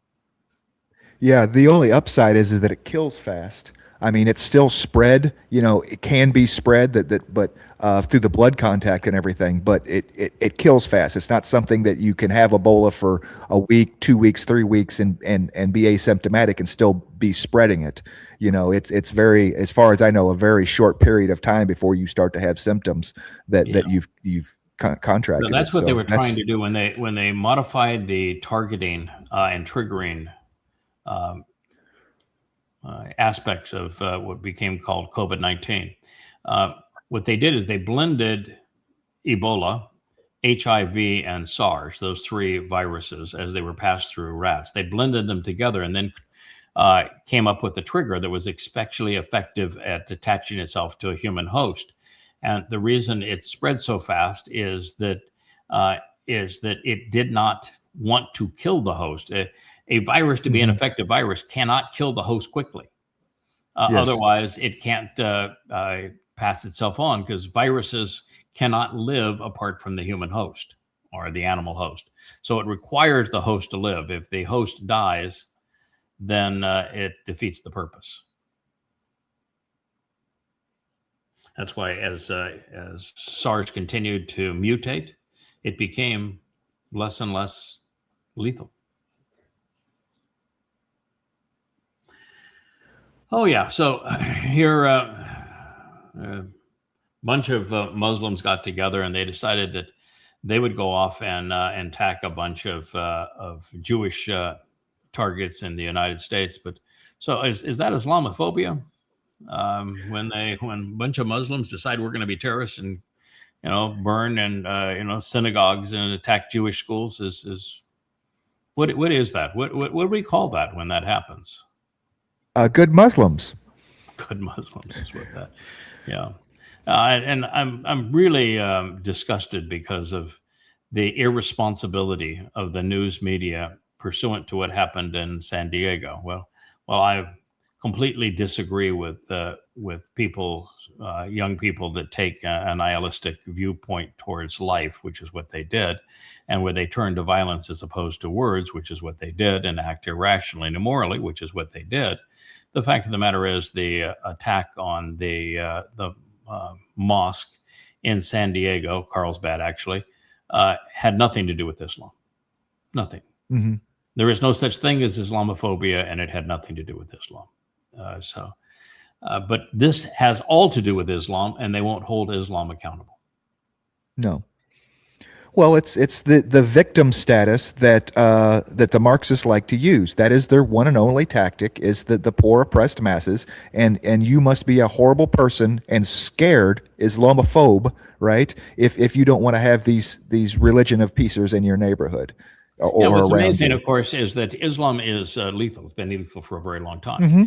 If you are known to oppose Islam, what do Muslims do to you? Well, they kill you. They kill you. So Kill you. Would the people who speak about Islam, would they be afraid of Islam or unafraid of Islam? It's smartly, you should fear it and do whatever you can to keep it away from you. Yes. But if you have the courage to oppose it, then you are the antithesis of an Islamophobe, are you? Are you Absolutely. not? But for example, I if oppose the religion vocally, and I prove that it's rotten to the core and that it's a terrorist manifesto because I have no fear of it. Right. By definition, you cannot be an Islamophobe if you're standing up to Islam. Yes. Correct. Stupid. All right. What do we have next? Feel free to chime in there, Shannon. It's open mic hour here. My guess is you're not driving an electric car. No. No, it's not. That just doesn't seem like it's going to be Shannon's thing. By the way, I don't have one either. Well, I do have an electric fancy golf cart. It's called a Moke. For those who want to see what a Moke is, you can go online. MOKE. It's the old vehicle that was used in a lot of the James Bond movies. It's kind of a beach buggy of sorts, and it happens to be electric. Here is a younger Elon Musk. Boy, he has aged poorly. I'll tell you that for sure. And he is laughing at BYD. He is just saying, "Oh yeah, they're nothing. I wouldn't even be the least bit concerned about them." Well, guess what? BYD is, which is called Build Your Dreams, not only hugely larger in sales and revenue than Tesla, and growing where Tesla is losing market share, but BYD is vertically integrated. They make it all. They even make the chips, the display screens. They make their own tires. They do everything. It is a completely vertical integrated manufacturing company. They actually own and build ships to deliver their cars. If you look at it, where the BYD vehicles are coming, it's a BYD ship specifically designed for it. They are 100% turnkey, vertically integrated, and they make a much better product, much better styled, with much better features at a fraction of the cost. I mean, right now, one of the big things about EVs is that people that, like me, that don't want to own an EV, don't like the idea that if you only have about 400-mile range on most of these things, and at the end of the 400 miles, that means you really have a 200-mile range because you got to come back home to charge it, because who wants to find a place to charge it and have to wait around an hour for your car to charge? You know, go to a filling station, it takes 3 minutes to, and you're gone. But you can't do that with an EV. Well, guess what? BYD figured that out. From 10% to 90%, it's something like 6 or 7 minutes. Wow. So they made it essentially the same time as going to the gas station. Yeah. And you go in the mini mart, I'm not even sure you're out with your ice cream cone in that period of time, or your hot dog. Yeah. I'm not an electric car fan. This vertical integration you're talking about with BYD seemed like a pipe dream. I don't know that any other company in the world has, from base materials to product out the door, not just product out the door, but delivery, has their complete own network doing that. You know, yeah. I can't. Well, it's a wonderful idea. It makes sense. Examples in terms of technology. Lots of people rave about their iPhones, and they say, "Look how much prettier my screen is, and the vibrant colors I have in my my iPhone." The screen on every iPhone is made by Samsung. Mm-hmm. So, you know, almost nobody is vertically integrated anymore. Mm-hmm. So yeah. The fact that he is, I mean, if you look at the aerial views of their primary manufacturing facility in China, it's a damn city. It's larger than the city of San Francisco. And it's a campus where the people that do work at it have housing there. There's parks there. And, you know, most of the factories are dark because they're all robotic. He makes his own robots to assemble his cars. They actually take in raw metal and transform the raw metal into the forms of their car. In fact, they figured out ways to form the metal such that you don't have to have all the weight and the structure that was necessary in so many other cars. So yeah, I mean, I don't even know how one would do that. And of course, in America, it's impossible to do it because we just don't have the infrastructure. And one of the things that you have to have is great civil infrastructure to do this. You have to have rail that wherever your factory is to get your product to the ocean, and then outstanding ports, and then fleets of ships and all that sort of thing. China has all of that. America has none of it. Yeah, we don't even make cardboard well. That's why when you get a bunch of stuff from China, we actually send the cardboard back to them. I don't know if you know that, but those containers that are going back are filled with cardboard. Very nice. Very nice. We don't even make it's we don't make cardboard worth the damn. It was one of the biggest challenges, by the way, when I started making products, and years ago as a manufacturer, and I had plants around the world, including the United States. And the biggest challenge many of the challenges, but one of the challenges in the United States was cardboard. You couldn't get boxes at a price that you could afford. I could buy finished products in a box that was a better box from Taiwan and China than I could just buy the cardboard in the United States. Wow. Now, here's a thing. This is all over Facebook. The Islamic Center of San Diego. Today, we mourn the loss of 3 pillars of our community. I'm sorry they're dead. I mean, I shouldn't be mocking. Sure. They're dead. I'm sorry they're dead. I thought they celebrated that. Well, they do if they're martyrs, and I guess they'll claim martyrdom. But the fact of the matter is, it's too bad that those 3 people are dead. But you know what I do? I mourn the loss of the 5,000 pillars of our community on 10/7 and 9/11. It's 5,000 people, not 3,000 people.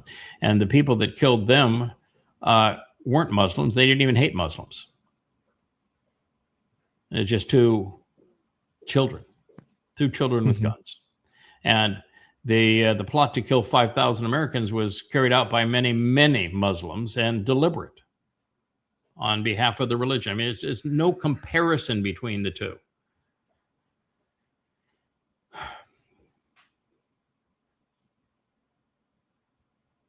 Go ahead, sir. Yeah,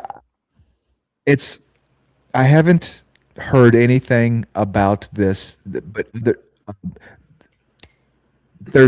they were children, but they don't say anything that would motive wise. They're Oh no, they calling it a do. hate Oh no, crime no, no, because no, they do. Absolutely. What was their farewell letter and the material in the car? No, they know exactly what was there, and it's available. Mainstream media would like to share it because they want to make it Islamophobia. No, these two kids, they're 17, 18 years old. They're kids. Mhm. The leader of the two, the most vocal of the two, if you see pictures of him, he looks like a girl, and he's really effeminate. And they were nihilist. That's the new thing online. You know, there's a bunch of they're gopers, which is the Nick Fuentes idiots. There's incels of involuntarily celibate because they can't talk to girls. There's gamers. There's a whole lot of groups online that all just check out of reality. These two were into what is called No Lives Matter. Mm. They were racists, so their judgments were based on skin color. I thought that theirs was superior, even though one of them had a Muslim first name and a Hispanic last name. But they nonetheless, they thought that their race was superior, and that their vision of the world is without all other races, and that the only way to achieve their view of the world was to kill everybody. So they had there's not a single thing that they had against Islam. As a matter of fact, they had some swastika neo-Nazi things in their possession, and the Nazis partnered with Muslims. Mm-hmm. And the Holocaust is a partnership between the Nazis and Islam. So they had some symbols of the Nazis, but they didn't go after Jews. No, they were nihilists. So they were absolutely non-discriminatory on who they wanted to kill. This has literally nothing to do with Islam. They were absolutely homogenized and hate based strictly on racism, not religion, not politics, just on race.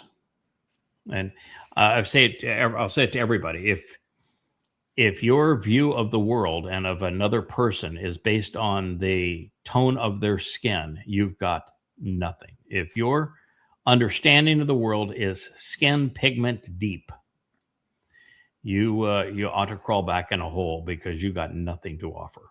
And that's why I came to hate X and Facebook so much, because it's so based on racial hatred. Yeah, you were here. Anytime somebody even hints at racism, you'll see I do not take it well. I'll shut it right down, and I don't care who you're talking about. I realize that there are cultural differences. We live in an island where 85% of the population is black, and they're terrible travesty here. We have one of the highest murder rates. In fact, we have the highest murder rate in the world. And we have one of the lowest employment rates in the world. And there's a cultural problem here, and it has nothing to do with skin pigmentation, but it has all to do with culture, and there are negative cultural influences that don't teach the value of work, that don't teach the value of words, that don't teach the value of life, and they are very caustic. And now there's the same culture, but it's pervasive in Gen Z. Is why I'm so pleased that we have so many young people that are part of the covenant and that are forming a group to speak out. Because in Gen Z, there's a promotional percentage of the people who are gamers, gropers, incels, social media, influenced or influencers, and they're been indoctrinated. They don't think. It's a mess out there, and it is the ticking time bomb of Western and European society, of these gamers without any social skills taking guns and going off and killing because they play video games where you get to reboot. And they're in a community where, a high game score is how many people you killed. Doesn't work like that in real life. And we just don't have enough people that are moral and thoughtful anymore. And so you're going to see more and more of this. The Napesh knows no ethnicity. We've spoken to that before, that your soul carries no ethnicity. That is correct. Israel, for those who are Jewish, is a naming convention. It is. It's a naming convention because Abraham and Sarah were Babylonians, and their son was a Babylonian, and their son's wife was a Babylonian, and his sons were Babylonians, and his sons' wives were Babylonians, and the children of Israel were all Babylonians, and there wasn't a Yahud Jew until it was named as such by Leah. So Leah is the one who imposed the naming convention of Jew through Yahud, and it was Jacob that came up with the I'm not going to be Jacob anymore, which was rebellious and alternative. I want to be Yisrael, which is equally the alternative, because it means to struggle with or to engage with God. But they are literally naming conventions. The same man went from being Jacob to Israel one day to the next, and based upon Leah's name, a child was named, a naming convention, Yahud. So it's not an ethnicity; it is a naming convention. Now that naming convention carries weight with Yahweh, although they have done their best to disengage from Yahweh. Do you ever think of it that way, Shannon, that being a Jew is actually a naming convention? I had really never thought about that, no, but that makes sense. Yeah, well, Yes. I mean, we can trace it right back. We have Jacob, who named himself Israel, or you can claim that Yahweh named him Yisrael, whichever you want to do. It's really not clear, and so that's literally a change of a name. That's a naming convention. And he has sons, and they all have different names. And one of those sons is Yahud, and he was named that by his mother. That's a naming convention. It didn't change. Jacob's ethnicity did not change when he went from Babylonian one day to Israel the next. Right. And Right. Yahud as his son and Leah's son, both Babylonians, and heritage, did not change just because of the name. And so Right. it is a naming convention, however you want to follow it. And then you look at the most Yahud of all Yahuds. Who would be the ultimate Yahud of all Yahuds? Who would that be? Dowd. And rabbis would tell you that you get your Jewishness from your mother, don't you? That's And what who they was would his say. grandmother? Who was his grandmother? Ruth. She was from what Yeah. place? Moab. Moab. Moab. Yep. So it's this the separation of Goyim and Israel. It's a cultural thing. It's not a ethnicity thing. And you don't get to be in God's good graces based upon your genes. So it's the nature of your soul, not your genes, that matter. Oh, yeah. So here, this is what I was saying, that the authorities described the writings found in the shooting suspect's vehicle in this press conference because nobody wants to talk about it because it's so much more fitting the agenda-driven dialogue to call it Islamophobia. But first of all, there is no Islamophobia. And second of all, they didn't say a thing about Islam. They could care less about Islam. The FBI did announce it yesterday that there is a nihilism that is very prominent in a growing culture of Gen Zers. And what it is a disregard for life, which they would say the difference from Black Lives Matter to No Lives Matter. That they want to reshape the world into their vision by killing almost everyone. So violent murder is their means to their version of the world, which is without people. Well, that sounds a lot like Islam. They should get together, right? Because in the end, everybody is dead, right? Everybody in is dead, Islam. Allah and the 8th Surah was very clear. There are only two kinds of Muslims: those who have died killing for Allah and those who will die killing for Allah. That's pretty much genocide. Pretty much. Yeah. By the way, it doesn't work. Bad idea. But they've been good at it for a long time.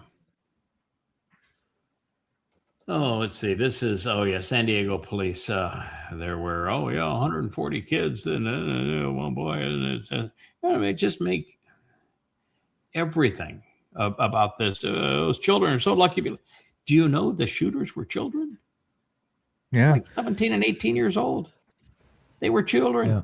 And the 18-year-old looked like a child. I mean, I kept on saying every picture, you would swear this was a girl. And so I was looking for some place to say, no, that's a boy. And they say it's actually a boy. But it's two just snotty-nosed boys that did this. And if so, you want to find the motive, terrible education system that indoctrinates. Yeah. No meaningful values. No functional Osama conscience, no sense of right or wrong, an online world that is draped in artificial intelligence without morality, without ethics, without intelligence, where fake is made to look real.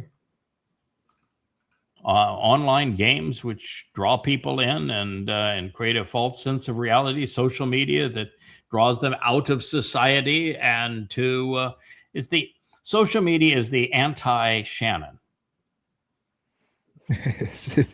Really? Yeah. You're real.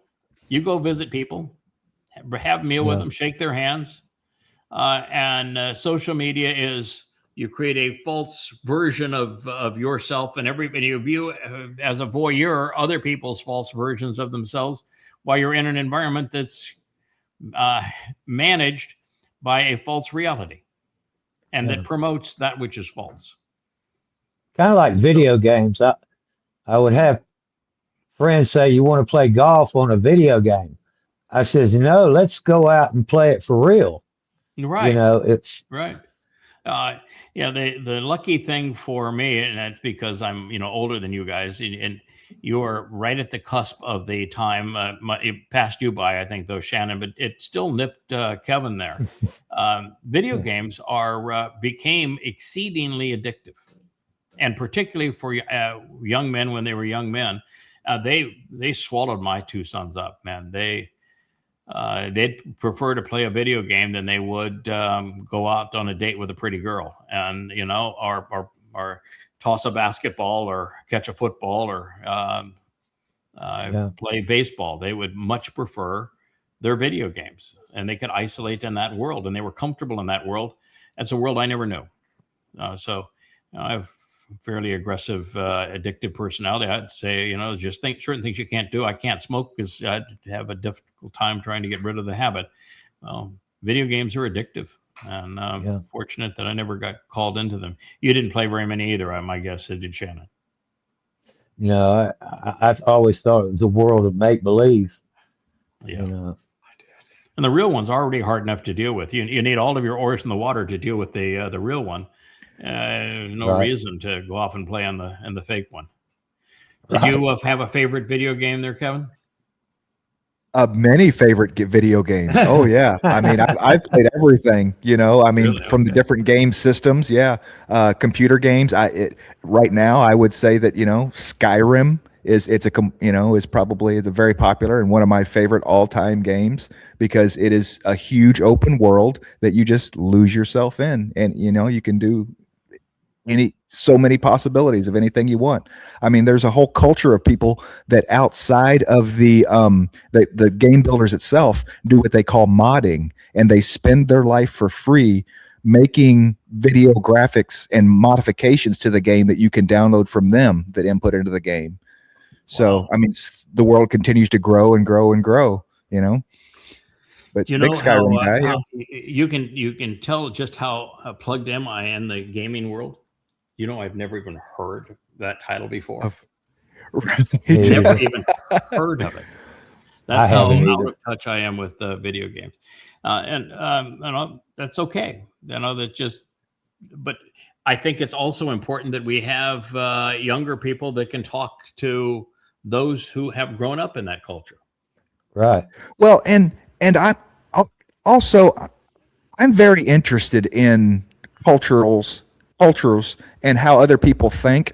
And so I will venture out and see things for myself, what people say about something. I spent a year on Helldivers 2 that has its own online culture of people in Helldivers 2. It's got its own language, everything to this video game. Just because I heard about it, I wanted to see what are these people doing here? What are they all about?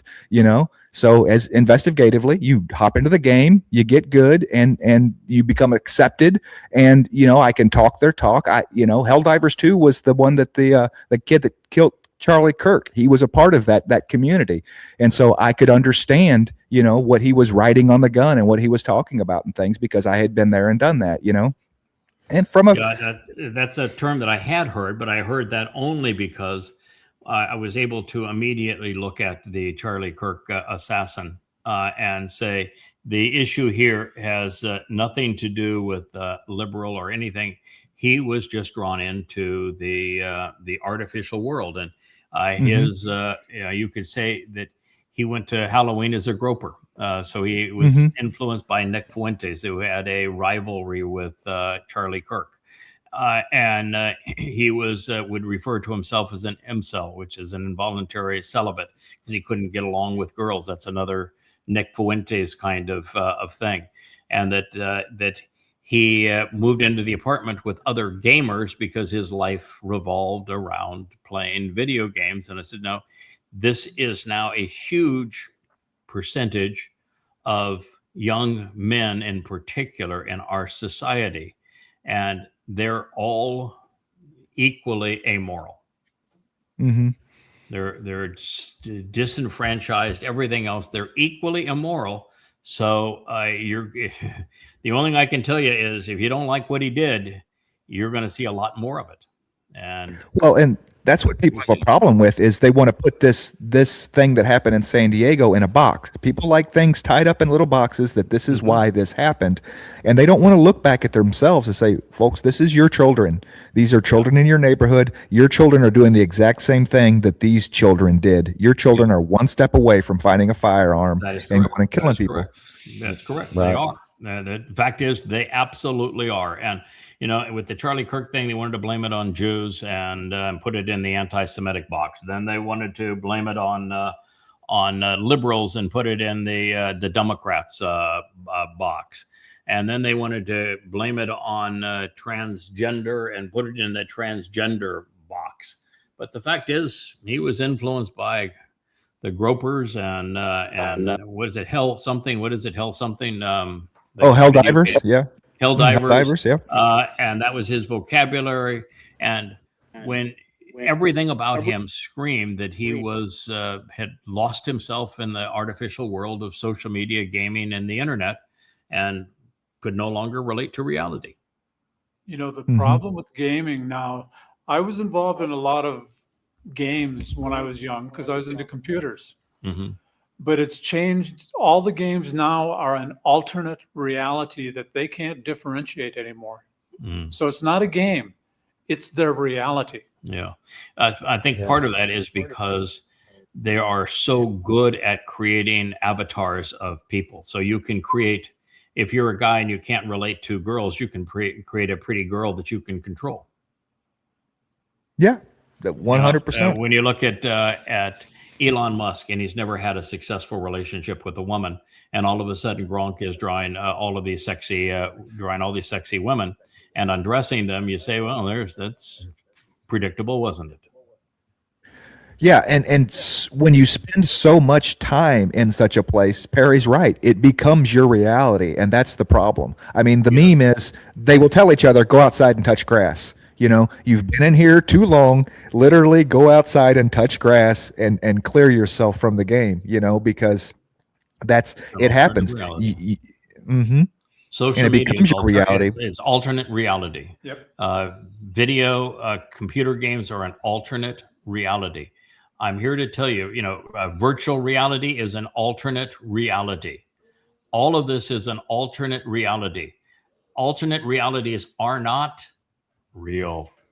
There's only one reality. And if you withdraw from it, then you can't cope with it. And there's lots of ways that people withdraw from reality. And it used to be alcohol. Then it became drugs.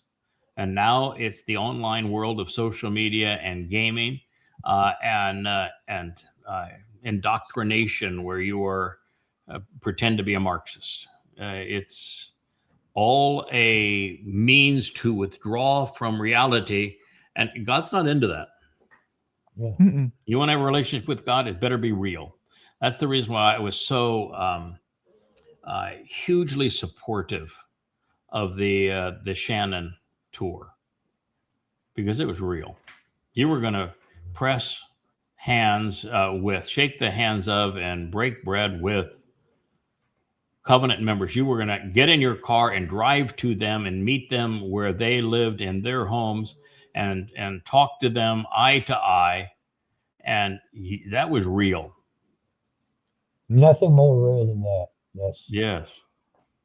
And you're going to talk, you guys, and your last meeting, you guys, I guess, have gotten together twice, but your last one, you were well into past midnight. Yeah, and expect you to go at it the next day. I mean, that's just we had to remember to go eat, because we sat out on the front porch and we talked from the second he got here until it was time for him to go up to the house and go to bed. I mean, it was like my wife came out and said, "Are you guys going to eat? I've made food." Oh yeah, okay, all right. So we move inside and go eat. So the whole time. That's real. And what you're talking about is a God who is real, and a universe that is real, on a planet that is real, and choices that we have to make in our real and one and only lives is to whether or not it's going to be extended or not. And here's a tragedy. You had kids. They're snot-nosed 18, 17-year-old kids off with guns, killing because they were misled. More to come. I have a feeling more to come. Yeah, more to come. Oh, yeah, Islamophobic nation, Islamophobia. It wasn't Islamophobia. There's no such thing as Islamophobia. I am the foremost expert on the planet on Islam. And, I would tell everyone who lives and breathes, including Muslims, to read goddamn religion. Learn the truth about Islam. It's like I would tell every Christian to read Twistianity. It's impossible to read even through the first volume and remain a Christian. It'd be impossible to read through the first of the 5 volumes of goddamn religion and remain a Muslim. It's impossible. They do such an effective job of disproving their religion. This is an extremely important, noble, compassionate, courageous thing to do. Exercise your mind, not your trigger finger. Don't be violent. You make it worse. Those 2 numbskulls, those kids, even though they had a stupid agenda, but they didn't facilitate their agenda. They proved that their agenda was worthless. It's like the kid that went into the New Zealand mosque and he wanted to get rid of Muslims. But what he did is he fanned the flames of Islam. He got the whole country wrapped, supportive of Islam because of what he did. You're counterproductive. I mean, start thinking. Yeah, Kentucky congressman. So that was migrated Back from to Tennessee Massie to again. Kentucky. I got that part right. And it is just the bottom line that Trump absolutely owns the Republican Party. And the he will Democratic eat his Party is owned own. by Marxists. So you got Bernie Sanders and AOC that own the Democratic Party, that is comprised of Marxists that are completely out of touch with reality and productivity and what America was built on. And then you've got these idiots that are MAGA, Twistian MAGAs, and the Republican Party, controlled by Trump. America, yeah, you got nothing. There is no way that any informed moral person can vote for either side. Right. You know, the lesser of two evils is still evil. Oh, Yes. God. So much bullshit on out there in the internet. First of all, you're going to say that the 10 Commandments are the foundation of God's throne. And then what do you have on the front of that throne? Don't you have little spiky things? Do you think that God's going to sit down on those spiky things? And how could you sit down when you have the cherubim right in the middle of what you say is a throne? So there's no place to sit. And if you tried to sit, you'd have those pokey things up your behind. Right. So come on. If you're going to present it as a throne, at least know how it was designed. All right. Simple. Okay. And second of all, there are no commandments. Right. There's 10 instructions. And those 10 instructions say, don't be religious. And yet you're promoting religion. And oh, by the way, those 10 instructions, they were written by Yahweh, who didn't call himself God. As a matter of fact, the third that he wrote says that if you negate the value of my name, Yahweh, you will never be forgiven. I don't see Yahweh's name there. So they're promoting the 10 Commandments, and they violated the most important of them. Important. Yeah. And oh, by the way, the 10 statements, they're not foundational. They're summaries. They're the opposite of a foundation.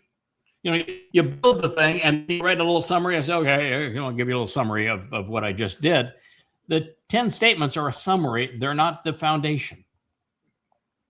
The covenant is the foundation. That's why it's called the Ark of the Covenant, Bereth, yeah.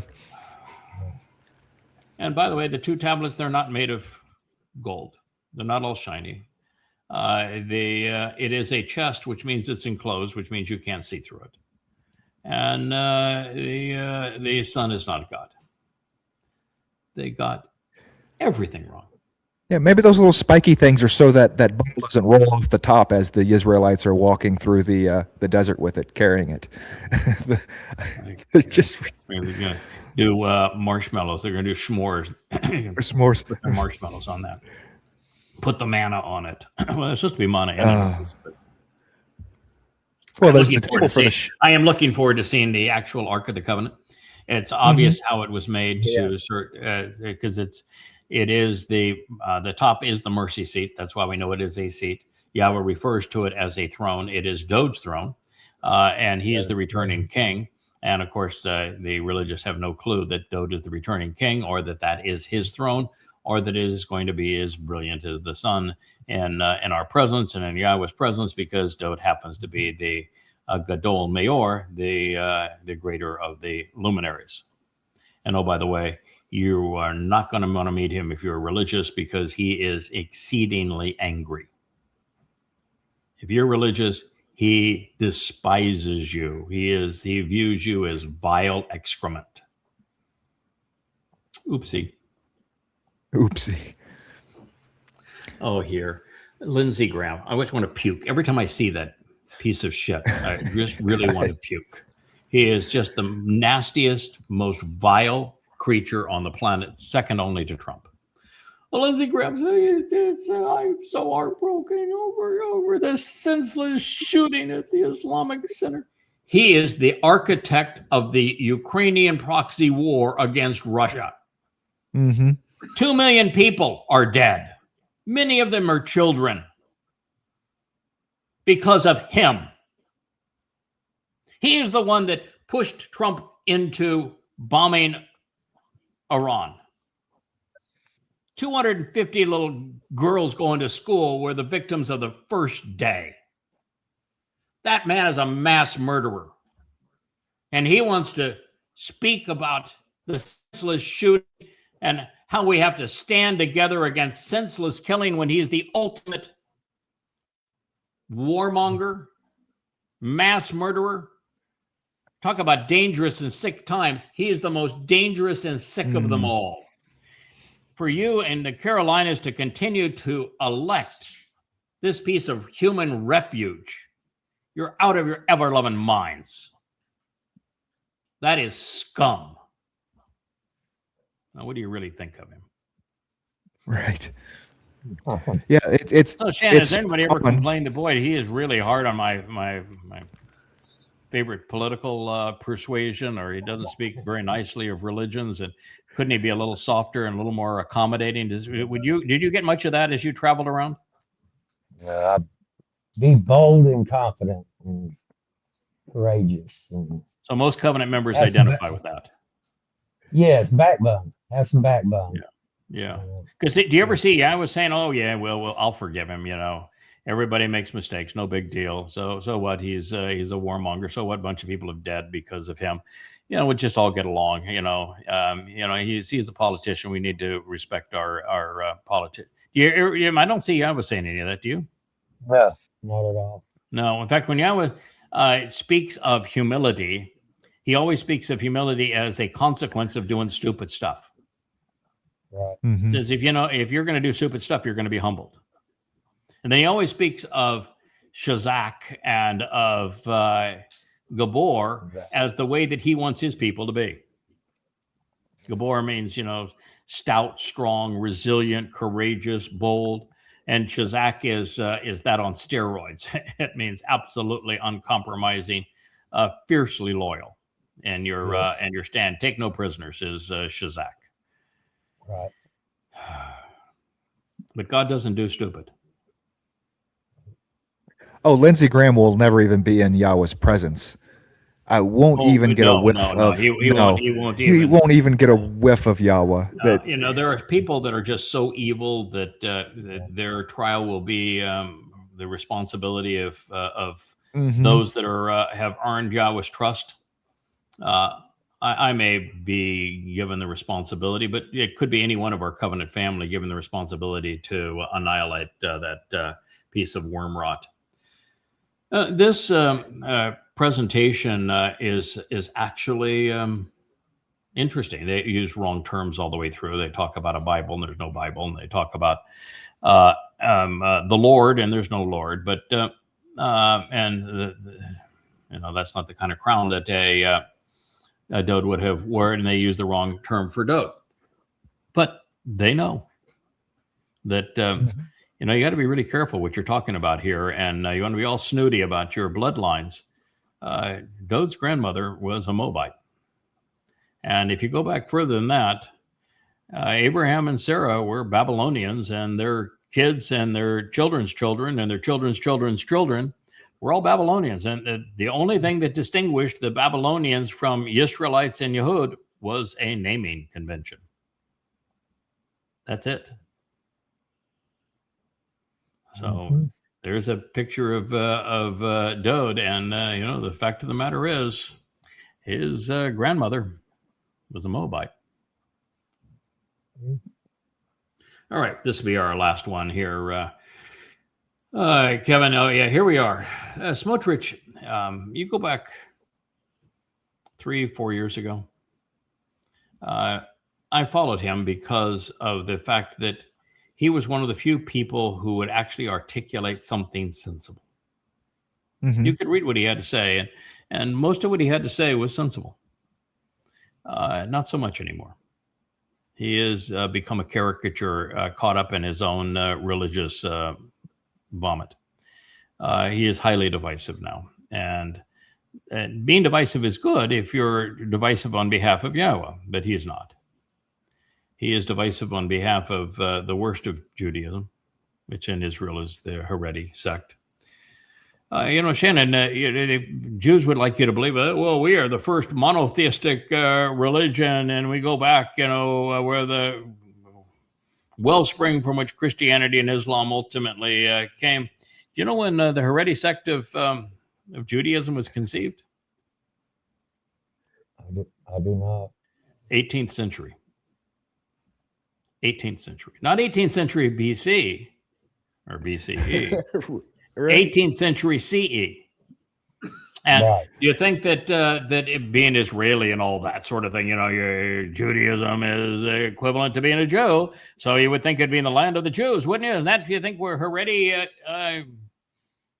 Judaism was conceived, or do you happen to know where the Haredi sect was conceived? You know, don't you, Kevin? Oh, the Ukraine. Dr. Jeff covered it yesterday. Yeah. Ukraine.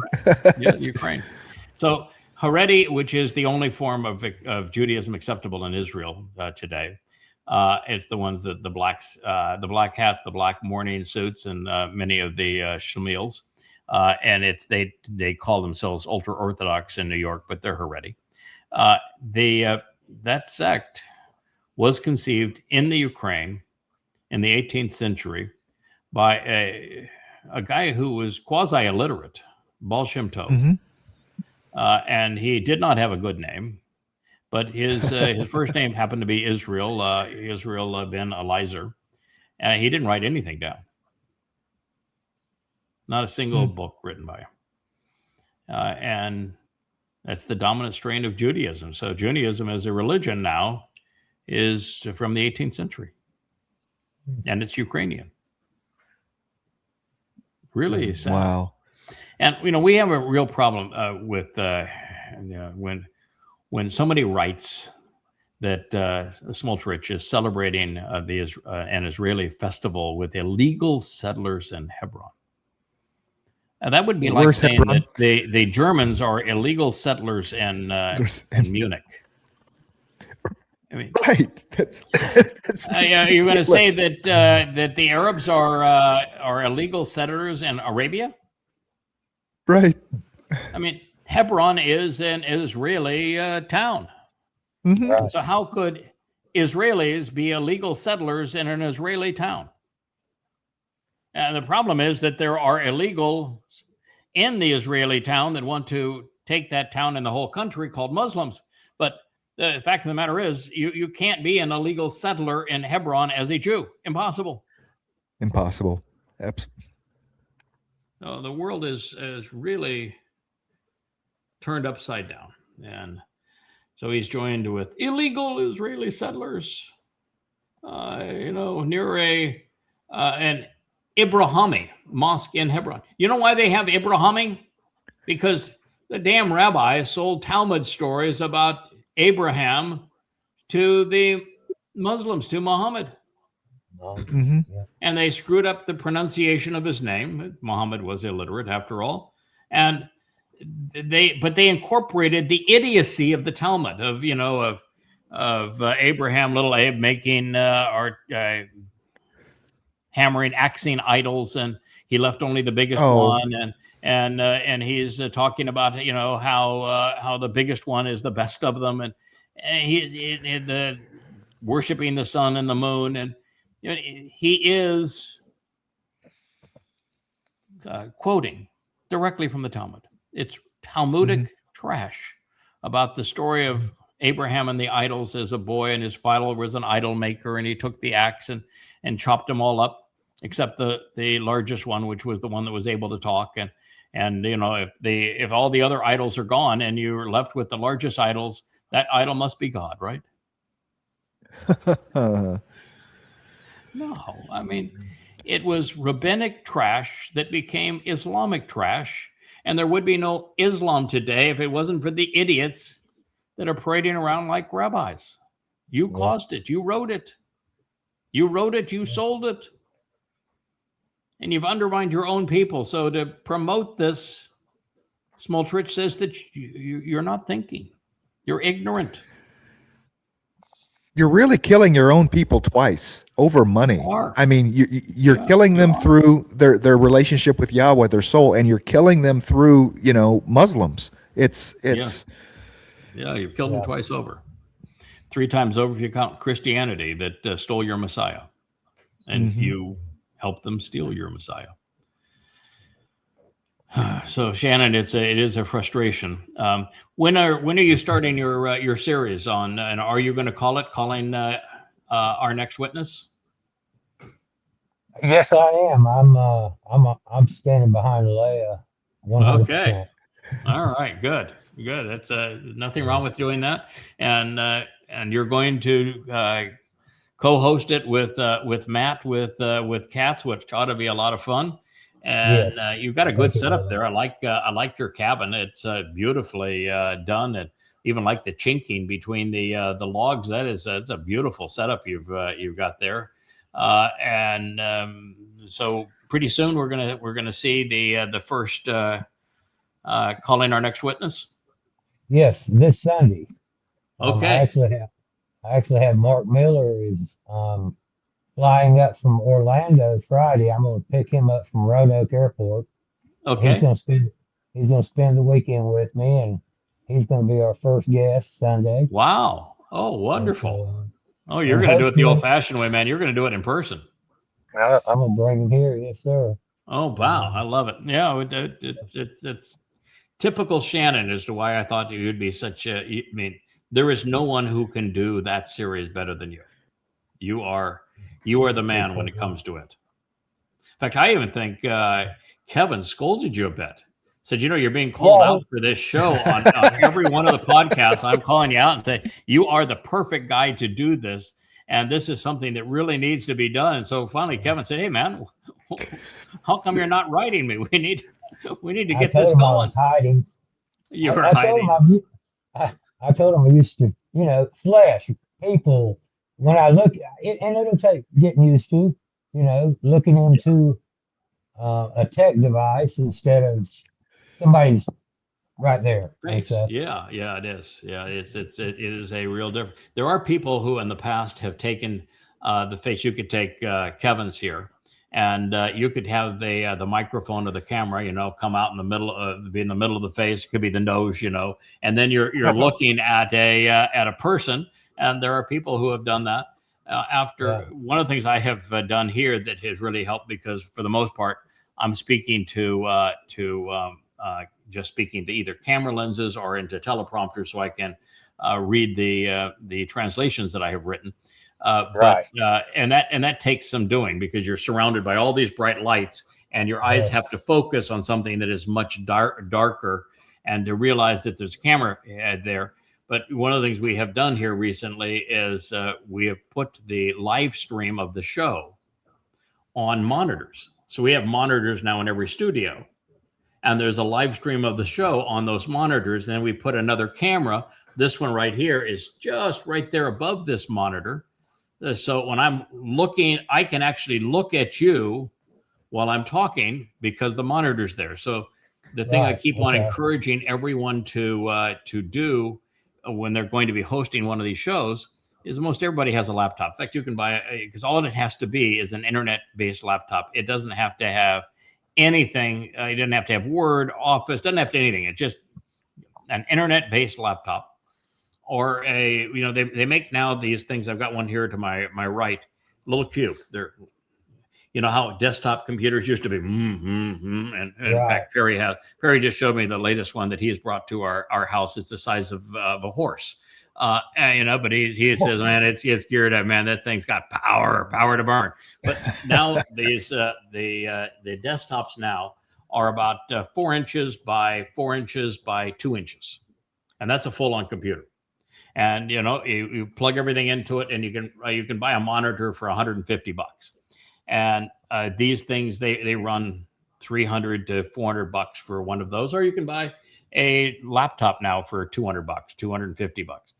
But if you're doing that, then you can actually have the live feed from StreamYard, and you have to have the live feed because if you were looking at the live stream on YouTube or Facebook or X that you're streaming to, it's about an 8-second delay. So that would be really awkward. You know, you'd see I'm making a gesture, and right now when I make that gesture, there's about a half a second delay from my hand moving to it showing up on the screen, because this is the live feed from StreamYard. But if we were to bring up on our screens the live feed to YouTube, for example, where we air these, that's an 8-second delay. It's really, really hard to do that. I have a big screen TV on the other side. We said, oh, we'll just bring that up on YouTube. And when you see yourself, you make a gesture, and then 8 seconds later, that gesture happens there. Wait for it. Oh, is that ever awkward? But if you're speaking to a laptop, then your advantage is that you're not looking at a camera anymore. I'm looking at your face. I'm looking at Kevin's face. I can watch your lips move. I can see when your eyes open. I can see when you lean forward and I want to make a contribution. I want to say something at this point. It's now you're not talking into a camera. You're talking to the person. Right. And it's a huge advantage. That's why the rich cam, that little tiny guy that was $118, I think, is so valuable, because that little guy sits right on the top of your laptop or on one of these monitors. I got 3 more that arrived at the house yesterday. They're anywhere from $100 to $120. And they're really high definition monitors, and you can plug them into any computer, and there you go. And you're looking now at the person you're talking to, and it's so much more natural. And that's why you see so many of these more popular vlogs today, and you see there's a little laptop there, because that gives them the ability to see the show as it's being broadcast, and they can see the person they're talking to, which is much more comfortable than this idea. If I'm going to look into that camera right there and I have no idea what Kevin is doing or what you're doing, I'm just going to talk into the camera. You get lost, and you're not even able to follow the fact that you're trying to have a conversation with somebody. This helps. Looking at you and looking at Kevin, that makes it more real. Yeah. There's not. I mean, is it more comfortable when you're in that white chair that Wookie right now is commandeering? He's holding your chair down. And by the way, Cara does say hi. She misses you. But my swimming partner. Your swimming partner. Yeah. You've got Asher. She's already been for the swim. She's taking a nap. She's post swim at the moment. But it really isn't all that different, like with the Kevin. We keep on kidding Kevin to say you're going to move the island like everybody else. And by the way, we're not encouraging a bunch of people to move in the island. But the fact of the matter is, Kevin is so devoted to what we're doing and so essential. But the reality is, there's really not a lot of difference. I mean, I find he's in my swimming pool on many shows. He's on my back porch sometimes. If I had ever broadcast from the master bedroom, he'd be in my bed for all I know. So you'd have to be careful. Right now, that picture, that's the old tree in the sea. That picture actually sits in the master right now above the dresser. That's the old man and which is the old tree, and literally the old tree in the sea, which just turned out to be so perfect for what we're doing. But that's the picture of the Carmel Coast that Captain Kirk painted for us. So it's like he's here. When for years I had this farm in Virginia, where you were in Virginia, in Roanoke, which of course in Charlottesville we called Roanoke. I don't know why we ever did that, because nothing is a joke, but it's just that it rhymed, I guess. And I built a cabin that was actually full on log cabins. I built the cabin I was born in. Thought it would be nostalgic, by a little stream. So I happen to really relate to cabin architecture. I just think it's a fun palette to play on. But all this is good. Yes. So you look very comfortable. I am, and I would like to say, anyone who's listening, if they want to contact me and go ahead and say that they are interested, then I can go ahead and be doing my scheduling for, ahead of time. Right. And so, and we've got 7 years and 1,000 years to do this. okay. So you want to be a foundational member of Calling Our Next Witness, because then you'll be at the beginning of that playlist that will be playing for the next 7 years and then 1,000 years thereafter. And by the way, as we go through that 1,000 years celebration of Sukkah and we bring the mortal remnant into it, there'll be mortal remnant all the way through that will become covenant. And so you are going to have lots of people to interview. This is going to be an ongoing gig for you. Yes, I look forward to it. Yeah, and you get to introduce people, get to know them, and share their life story with all of us. While part of it too is you don't just have to talk to them about how they came to this, but what matters to them. Right. Yes. Yeah, and where is it they feel they can contribute? Because that's really an important part of what God wants, is we all contribute. Right. Right. Yeah, and you found your niche. I think this is a very good thing that we're doing. Yeah. Good idea. It was a good idea. I'm delighted with Joe built us. He built it, and they will come. It is absolutely true. The home for Yahweh's name. Well, thank you. I'm going to get on my phone, find out how our pal Rich is doing. Also get up from the chair because my legs are swelling as we began on our talk. We all, 3 of the 4 of us here share something in common, and that is that our lower extremities are now struggling with too much fluid. You've got issues with your legs that you're going in and out of the doctor now and getting prescribed medications. We've got Rich at the hospital now getting analyzed in terms of what's wrong with his. Both legs are bad. I mean, he has all sorts of hand control issues that have been a problem for years. But right now he has one leg. Oh yeah. Okay. Yeah. Well, that's the color of his leg. His leg is bright red. Yeah. The right one is twice the size of the left one in diameter, and it is causing significant pain. And it's getting worse and getting worse quickly, which is why we have him at the doctor today. We're going to ship him off to Florida on Monday with Leah to get a full support. We don't really have much medical attention here on the island, but at least they're going to get us in the right direction today. And you're getting medical treatment, so you're in the right direction. Yes. And I'm just going to deal with it because I don't have any time to do anything other than deal with it. And I think we'll be okay. And we got Perry, who seems to be in great health. We just had to move. We had to move Rich from one condo to another here recently, which is really a very positive move. He's now only 3 minutes away from where we are here. He spends all day, here 5 days a week, and gets his 3 squares a day here, and is very much involved in making this all possible. But during that move, Perry was he was carrying 3-4 times more than the rest of us could.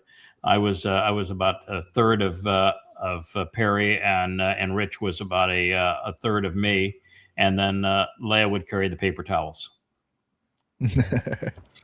Well, you took Perry from me because he was only an hour and 15 minutes away from me. Man, well, I'm sorry. I missed my dark chocolates he was bringing me.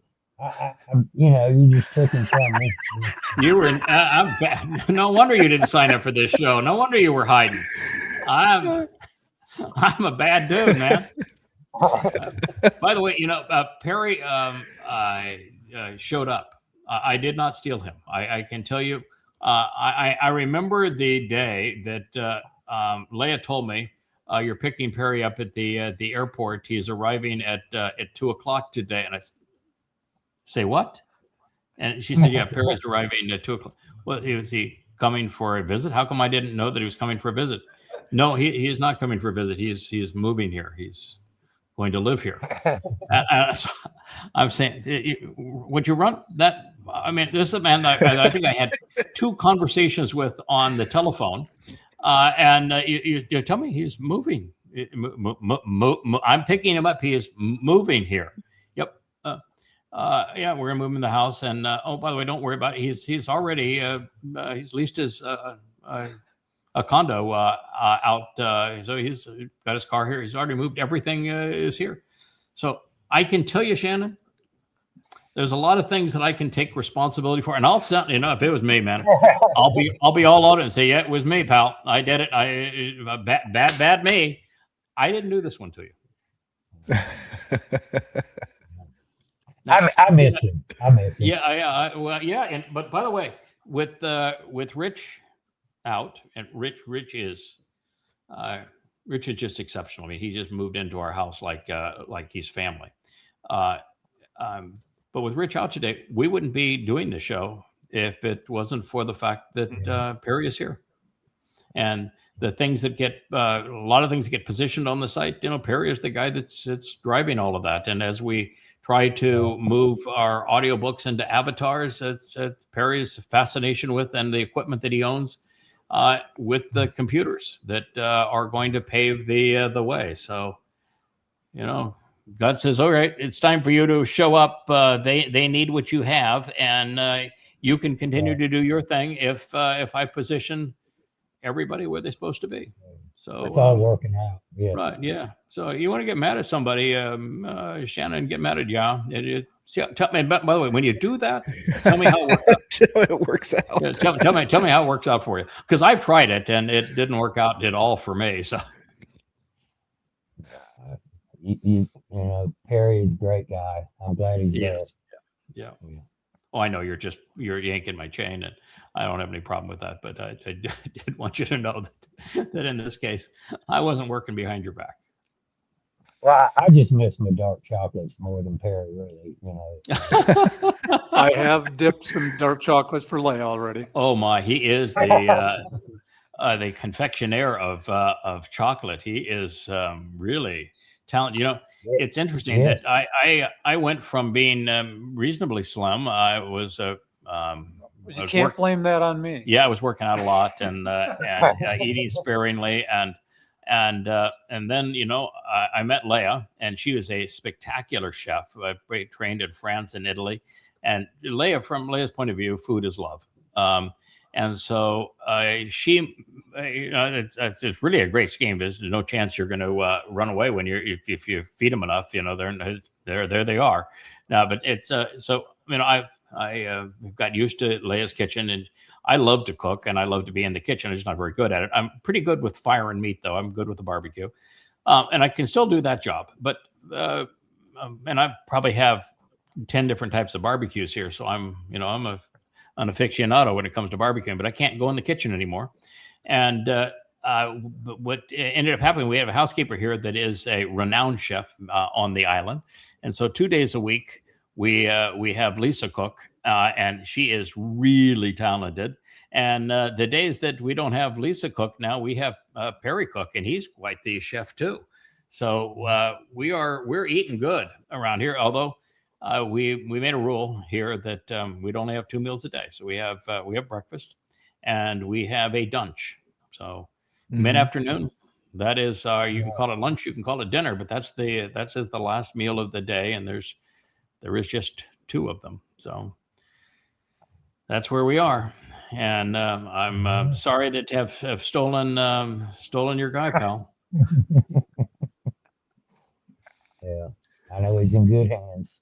Yeah. All right. Well, thank you very much. Look forward to our next chat. Thank you for doing this. Calling our next witness, Kevin. As always, thank you, and Perry, thank you for being the king of the cables. We'll be with you again either later today or tomorrow. Captain Kirk tomorrow, don't we? Yes, we do. Captain Kirk tomorrow.